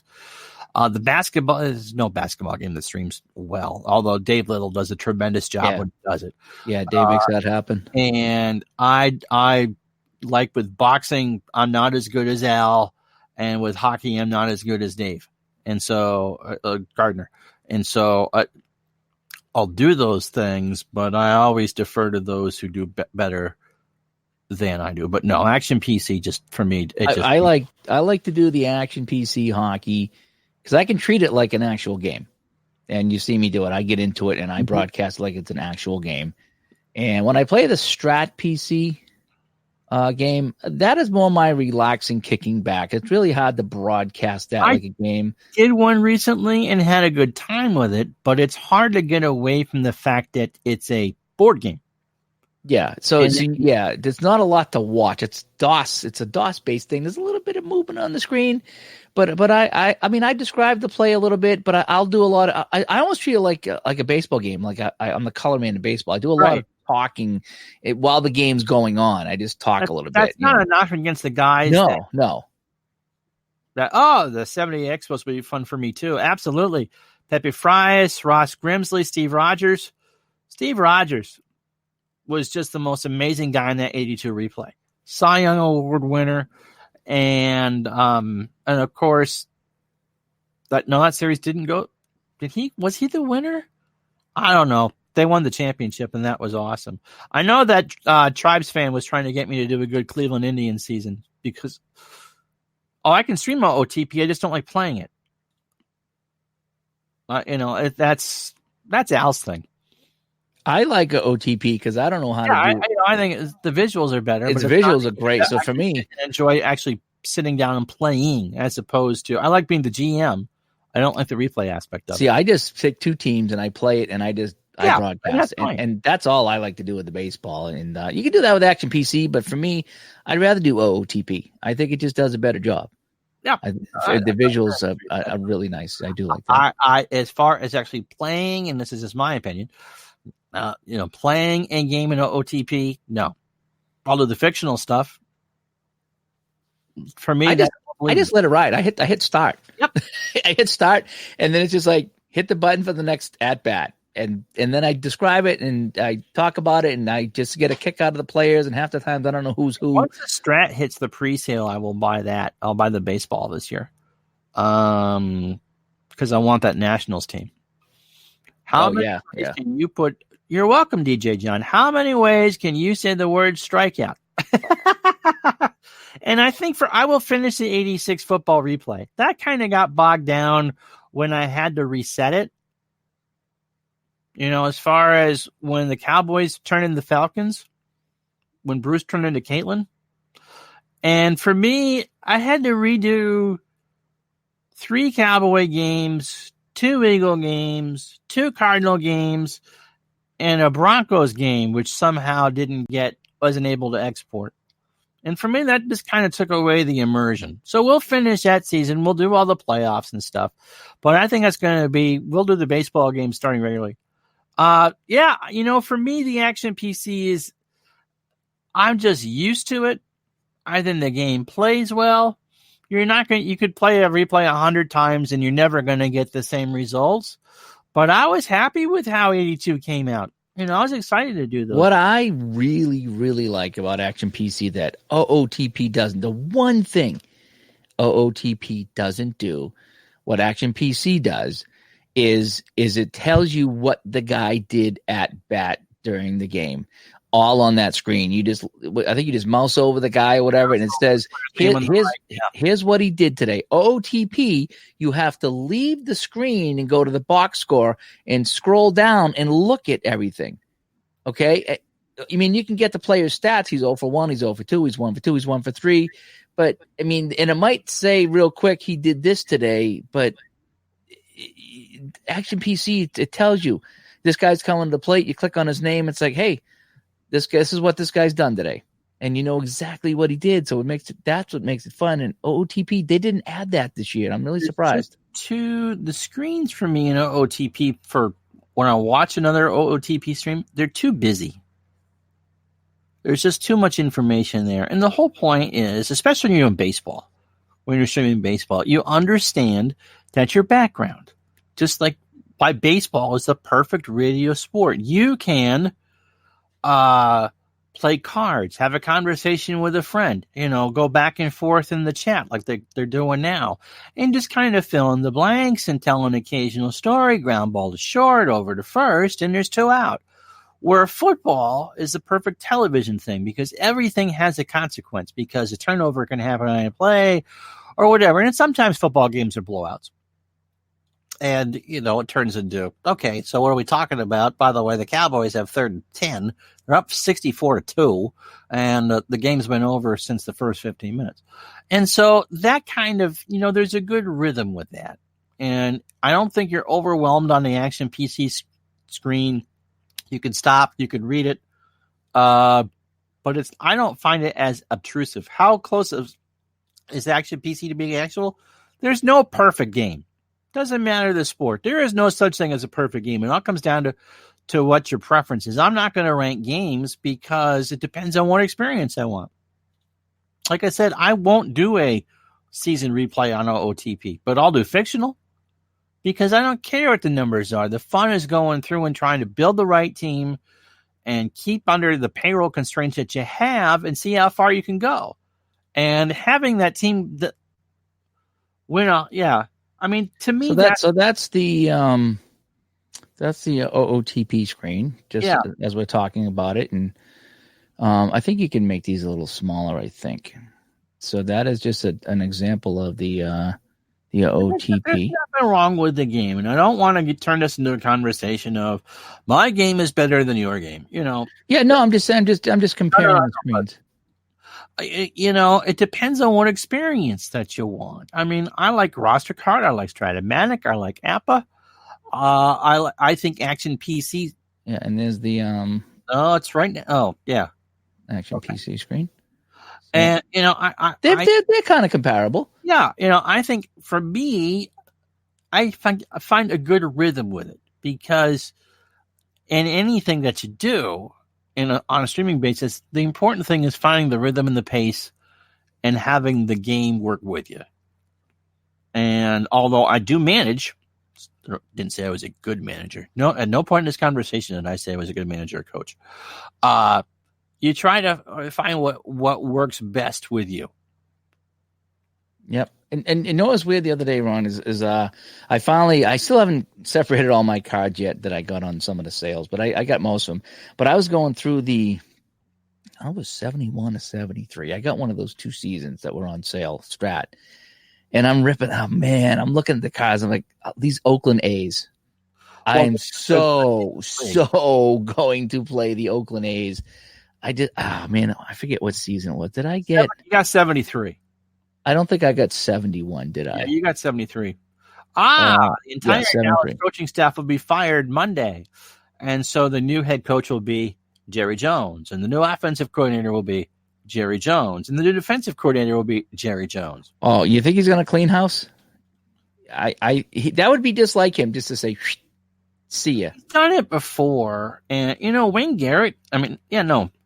Jason Garrett. Wayne Garrett played for the Mets. He's in your 73 card set. Jason Garrett.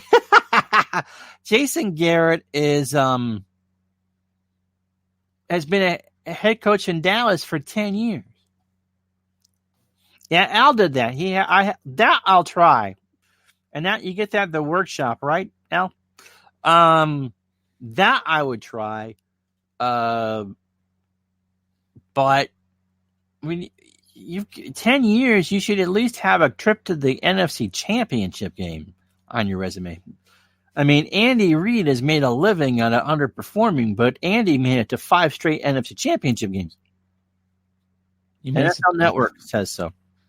Andy Reid makes it to all the championship games. He just doesn't win any of them. Right. I mean, what would you rather have? Would you rather have a guy that gets it all the time and loses all the time, or well? I'd love to having the Giants play an important game against Andy Reid because they would be out of timeouts by the second quarter. I mean, Andy Reid. No one in the history of the National Football League has mismanaged more drives time-wise than Andy Reid. He's as successful as hell coach, but he should get back to this year. Amount of Super Bowl wins. It should be. Is he still coaching KC? Yeah, he's with KC. Okay, so it's got to be KC Baltimore, and then Kitchens has been fired in Cleveland, and Al says So unless Baltimore has an injury at quarterback, I'm taking Baltimore. So Baltimore, Kansas City should meet. That should be a good game in Baltimore. Then you got in the West. Who's in the West? Well, no, I mean Baltimore and KC would be in the AFC Championship. I mean in the NFC. So Eagles are out. So Green Bay has home field all the way through. Green Bay, New Orleans had a good season. New Orleans and San Francisco. Yeah. So, but I would take Green Bay. Green Bay or San Francisco. I think the NFC is the better conference, which means that Baltimore will win the Super Bowl because if I say something, someone else will. So we'll finish. So my football project next fall, we're going to do it. We'll finish up the 86th season. It will be bits and pieces, but we'll finish it. And then in the fall, I'm leaning towards a single team replay. Taking the Giants through it won't be 86. I hate Phil Simms. The Giants games I did. They're gonna, you wait till the Giants in the playoff and they're like, oh my god. We'll do a Giant replay of some sort because I've never really done a single team replay. He has done less with more. Al says about Andy Reid. He has done less with more. Do you know what product I wanted to do? And I think I told you this the other day, and it's just a matter of me sitting down and doing it. I haven't played Action PC football in a little while. I thought about, and I think I have last year's season. I do, by the way, have LSU and Clemson, and we will do a pre-play of the national championship. I want to take Brady and put him either on the Dolphins or the Chargers. They were talking about Brady's leaving. He's going to either Florida or California.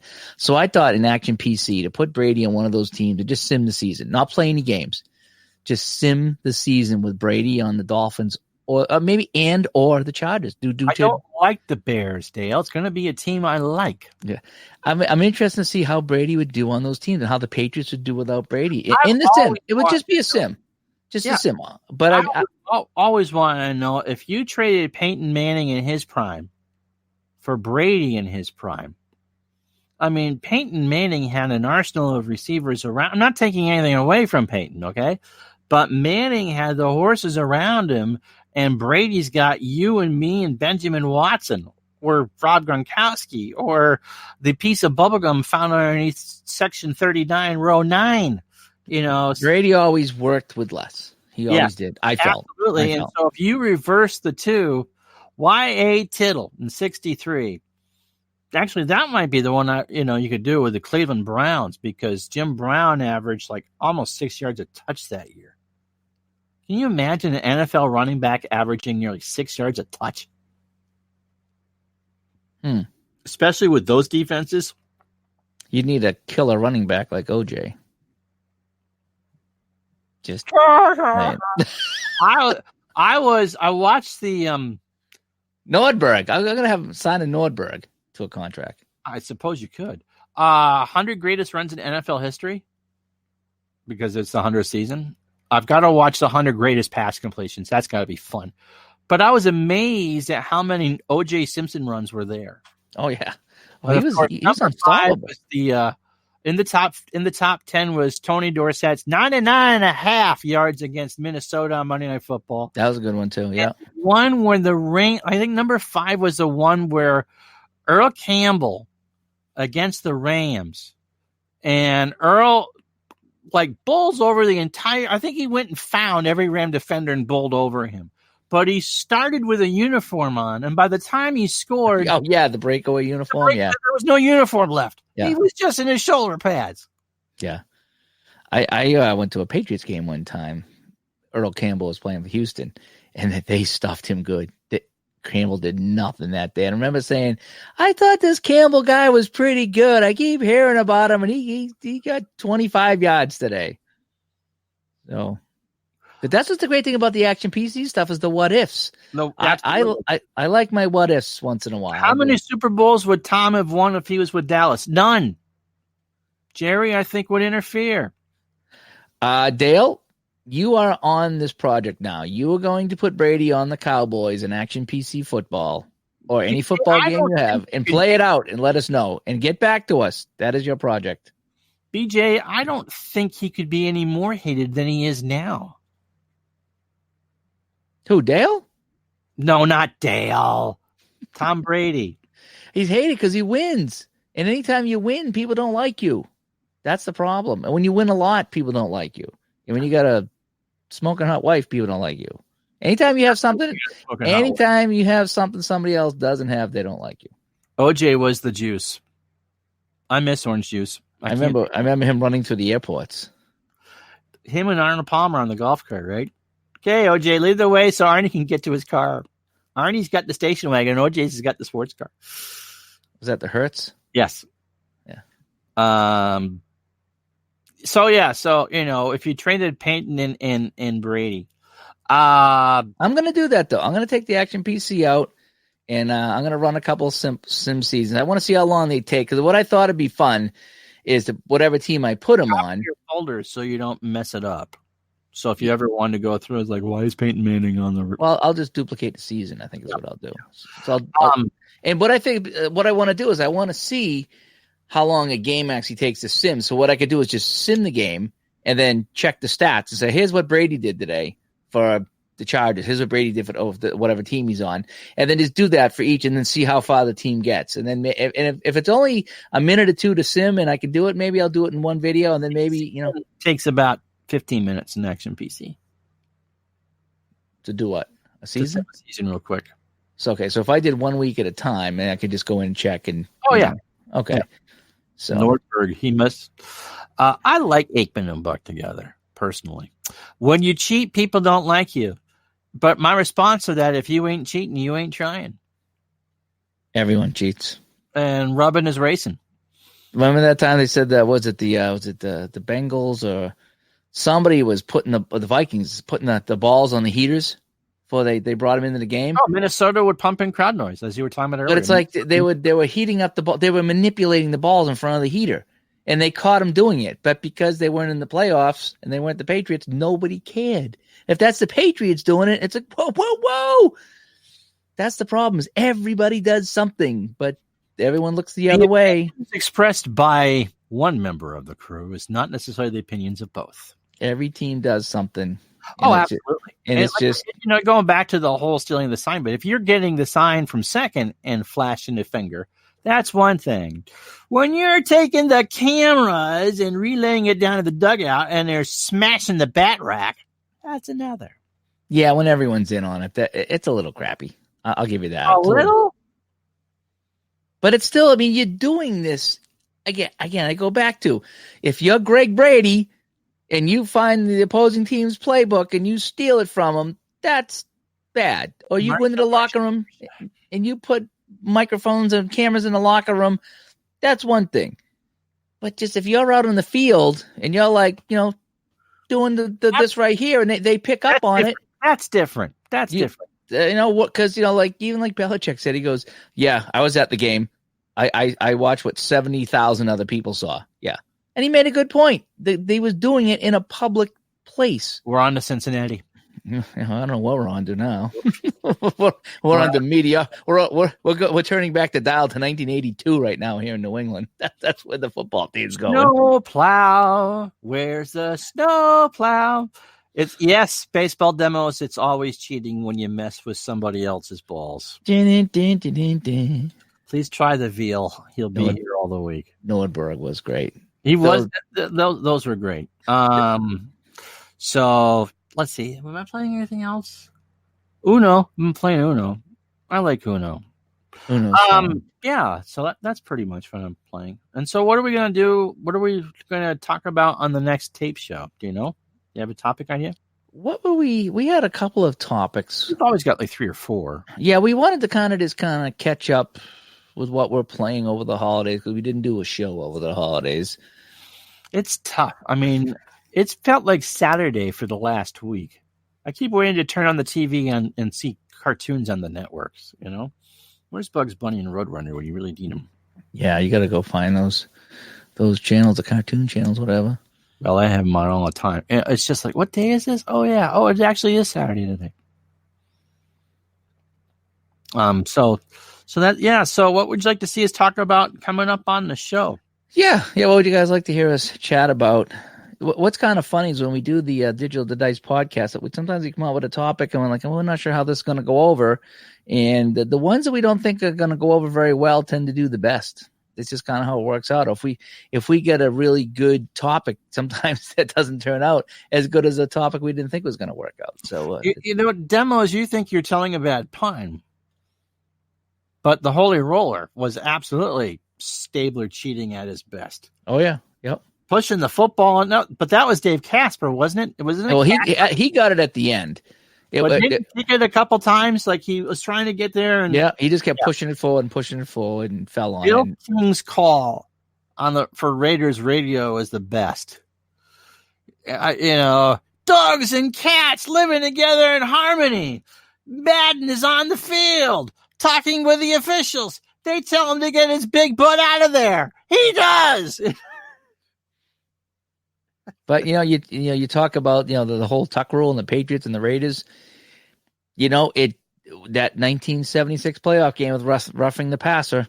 Here it is coming back. So the Raiders got one, then the Patriots got one, and they both won the Super Bowl. They both won the Super Bowl because of it. There's no way that's roughing the passer. The guy's throwing the ball and you hit the quarterback's arm and that's roughing the passer. I don't see it. I just don't see if you're tackling the quarterback while he's throwing the ball. Even back in the 70s, called before. I had never seen that called before. Even back in the 70s, when you could really hit guys after the whistle. I mean, today they would call that roughing the passer because you hit him. That's today's rules. But back in the day, that was unheard of. And that should have ended the game. That should have given, I think that was the third down or whatever it was. They should have given the ball back to New England, or at least they would have to punt, but they gave him 15 yards and they just drove it in and the game continued. Now, did the Patriots have a chance to stop them after that? Yes, they did. Just like Oakland had chances to stop New England after the tuck rule. So yeah, those Vinatieri field goals were not gimmies. Okay. Oh, you didn't even see that one. That one from, was it 40 yards? 40 yards and tie it. What was the last game at the old stadium, by the way? Yeah, that thing didn't get more than 10 and a half feet off the ground. It just went over the bar. Nobody saw it go over the bar except the officials. I consider that the best clutch kick in football history. I can't think of another kick. Pat Summerall in 58. Okay, I'm thinking like in my lifetime, in the last 53 years. Okay. We joked about what would happen before when the Red Sox and Cubs met in the World Series. Would Armageddon come in the 13th inning of Game 7? We have a possible situation this year where we would have the football equivalent. Well, what do you got? The Vikings are playoff teams. And theoretically, because Buffalo is decent, and you never know about Minnesota, that they could meet in the Super Bowl. Oh, no, there's no way. What would happen if Buffalo and Minnesota met in the Super Bowl? No, there's just too many. Buffalo is the worst team in the playoffs right now. Even if they get hot, they're not. Really? They're not going to beat. They might win a wild card game, but then if they're going to play either New England, Kansas City, or Baltimore, they're not going to beat two of those. Just not going to happen. Uh-huh. And Minnesota, boy, they struggled when they played the Lions. I don't think it's all that plausible. I'm just saying it's possible. Well, I mean, there's the Super Bowl. There's a mathematical possibility of that happening, but yes. Realistically, I don't see Minnesota even winning a game. I just don't see it happening. Oh, Demos, yeah, he's gonna go a long way run. Leon, I remember that. I remember exactly where I was. I was at my brother-in-law's house having Thanksgiving. We were watching the game, and it was snowing in Dallas. Oh, that was so much Thanksgiving. That was, I don't think it snowed in Dallas since that day. Super Bowl Sunday, it did. The Super Bowl they had in Dallas, they had an ice storm. And why do you do this? Why do you one-up me like this? Why do you one-up me? VHS, yes, I know. We're here in front of a festival crowd, and you're gonna one-up me. Just go with the story. I had a really good story going here. It's not great. Of course, it snowed in Dallas. I'm just trying to set the mood here. I'll be over here. Tell the story. Go ahead.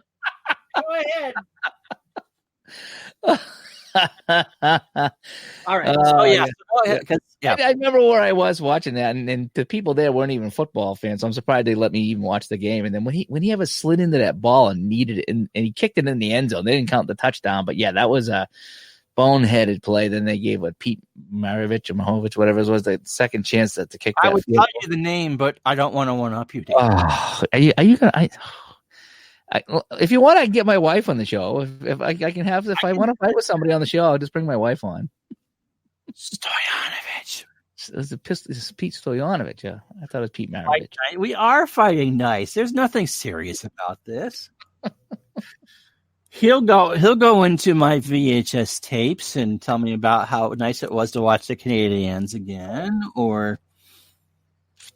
The funniest one is when someone puts the meme out of Jet Super Bowl highlights and it's 8mm reel. Yeah, I love that one. That comes around once in a while. That is a great one.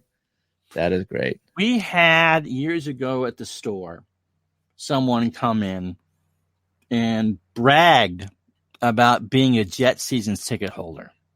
And I apologized. And so, we're talking back and forth. I said, well, what year did you get them? He said 67. Like, oh. Okay, where'd you sit? He said, I'll take the apology back. We sat in the, in the top. If you remember Shea, they had the rings.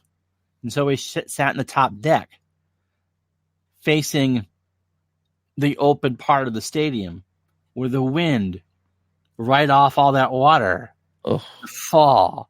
Brutal. Beyond brutal. Wow. Yeah. 16 years. Season tickets to share right there. Yeah, no thanks. Yeah, no thanks. I think summertime in the Mets, but not. I think I told you a story about. Was it the 82 Patriots? Was it 82 or 80? Maybe it was 90. They were really bad. I think they were 1-15. Oh, 90. 90. Okay, yeah, 1990. So they were 1-14 going into the last week of the season. And they had a home game. Mm-hmm. And this is a story that was on the radio. And so this guy had 2 tickets to the game. I think it was like a Friday afternoon or Saturday afternoon. And the game was on Sunday, and the team was 1-14 with one more home game left.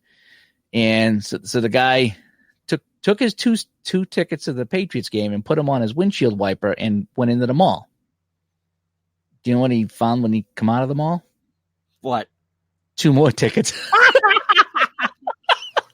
The week before. I love that story. That's funny. The week before, they're playing the Colts. Okay. At the Dome. They're in Indianapolis. And I was in college. Must have been finals weekend or something like that. And so it's on TV because we got whether we got the Patriots, whether we want to or not. But if they were not sold out, they were blacked out on BZ. We got BZ up in Lindenville for whatever reason. But we got 6 out of Portland so we could watch the freaking Patriots, the Patsies. And so Patriots fan comes to our Sweet Lounge to watch the game, and they lose in the most excruciating way possible to the 1-13 Colts or whatever they were. And the guy trashes our main dorm Sweet Lounge, okay? Garbage cans go flying, cushions go. They're 1-13. They're not going to win. They have you at quarterback, me at running back, and Dale and John Hanna are the offensive line, and a couple of tackle dummies, okay? There's no way that they're going to win anything. And apparently he got written up for it. And apparently he'd been written up so many times that he had an eviction hearing. But the database didn't quite get the names right. I was called in as a witness because I was there. But when I opened the letter and the 4 other people that got the letter to go testify at Bozo the Clown's eviction hearing, they didn't change the name of who was being evicted. So I was going to testify in my own eviction hearing. Oh, nice. Yes, I'd never been written up before in my entire life. I'm a Giants fan. From the dorm? Tom, I'm a Giants fan. Yes, because I trashed the room after the Patriots lost to the Colts. Yeah, right. Yeah. The other one of the funniest stories I ever heard too about hockey was back in the day. I think it was it had to be 30s, 40s, or 50s. And an old referee told me the story. It was up in Montreal, and this guy shows up for a hockey game. And he's got a shotgun with him at this hockey game. Now, obviously, this is 30s, 40s, or 50s. I forget what year it was. And so he goes and he sits in his seat. And the usher comes over and goes, "Excuse me, sir, why did you bring a gun to the hockey game?" And the guy says, "Because if the ref starts making bad calls, I'm going to shoot him." And the usher says, "Well, let me get you a little closer to the ice."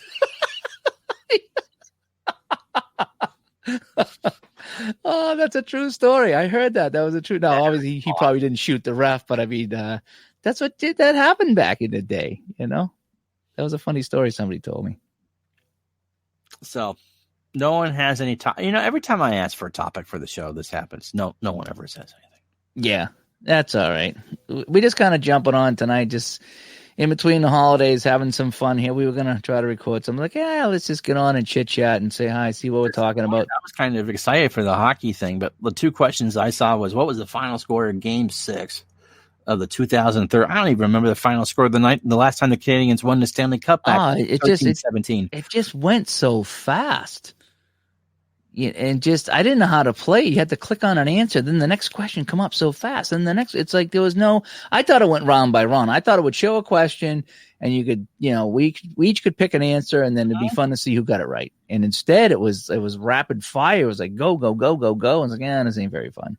So the hockey trivia got canceled to tonight. That's probably canceled forever. Yeah, until they come out with a better one. That was I didn't like the format. The questions were odd, but that's fine. Hey, it's whatever. It's questions, but just the how the game was laid out was like, didn't really like that. But I promise we'll fight nice the next time. So we'll find a topic. I don't know if we'll record this week. I got a P-Jet. You're kidding. Oh, what's P-Jet got? Yeah. Kid on my high school team carried a gun in his equipment bag in 1975. A few years later, he and his father were busted as major heroin dealers. Best teams of the decade. Well, in football, you got to go with the Patriots. You go with what? The Blackhawks? Did they win the most cups in the last 10 years? Kings were good, too. Penguins, obviously, with Crosby. I suppose you got to go with wherever LeBron played was the best basketball team. Yeah. So Miami and Cleveland. And San Francisco and Boston won the same amount of World Series. It could maybe make the case for the Dodgers, but they never won anything. And Washington had a great decade and finally won the World Series, but they made the playoffs 5 times and crashed out in the first round 4 times in 7 years. I don't really want to say. Yeah, I would think it would be the Giants in baseball, but 2010 was just forever ago. Yeah, it was 10 years ago. Yeah, that's right. I don't remember who was playing. Oh, Bruins won the Cup that year, 2010, 2011. Right. So that would be so LeBron, the Giants, the Patriots, and the Kings. Kings won a couple of cups. No, Blackhawks too. Blackhawks was good too. Right. That was the high school hockey team. I remember when I was in high school that the hunters could carry guns on their gun rack in the back of their trucks because they would go hunting after school. Because you could hunt up until a half hour after sunset. What about Houston? They only won the 1 World Series. They made 2. You know, the Giants, I think, went to the most World Series. Maybe the Cardinals were in there too, but I don't think there's outside of the Patriots and LeBron. I don't, in baseball and hockey, I don't think there's a clear-cut answer.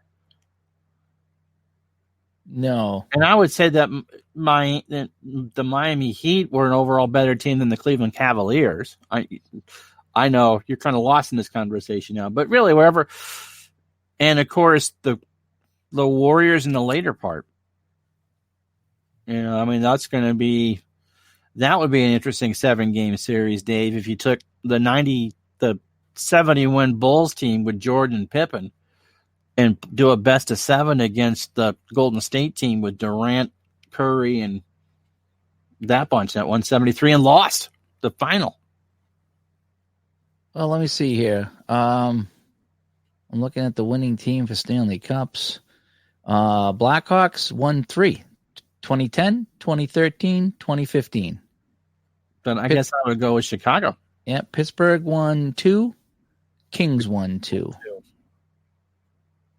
Bruins won 1, as did the Capitals and the Blues. So, yeah, I would say it would be the Blackhawks 2010, 2013, and 2015. They were pretty good. So the Giants, the Hawks, LeBron, and what's the WNB, the DC whatevers. Yeah, and the Patriots. I mean, Bruins actually won the Cup in 2011. Well, that season, and then they went to the finals twice. So they've been to the finals 3 times. So that they're not the best, but they're up there with the teams that have been there. The Bruins, the Caps. I mean, it's tough now to sustain. Capitals only went to 1 Stanley Cup, though. If you're talking 2010 to now, the Capitals only but they won the one. Yes, because they went to 1. They won 1. Okay, ID. You asked us for an answer, and we gave you one. If you don't have to agree with it, but you asked us for an answer, and we gave you one. Yeah, the women's national soccer team has won 2 World Cups. Nashville went to a Stanley Cup? Yes, they did. Barry Trotz is probably the best coach in hockey. What he's done with the Islanders has been amazing. He finally got them over the hump in D.C. He had a magnificent run in Nashville. Back when Shea Weber could actually skate. Oh, well. All right, well, let's wrap things up here. We had a nice little discussion tonight. Thanks for everybody that tuned in, that commented here. We're just having some fun as we do a little video version of Digital to Dice. Kicking back here, talk a little bit of everything, what we're playing, talk some sports, we talk some board games, we talk a little bit of everything. We talk about what's coming up on our channels. Just kind of getting everybody caught up tonight. And so I might have to chill out with some of those jigsaw puzzles. That I love that little program there. Just kick the feet up here and play. Those are just relaxing fun. They got a couple that are 1,000 pieces. Oh, jeepers. There was a couple that, if there's a snow scene and it's all white, or it's like space and it's all dark. It's like they are so hard to put together. It really is. It's like, oh man, but they're fun.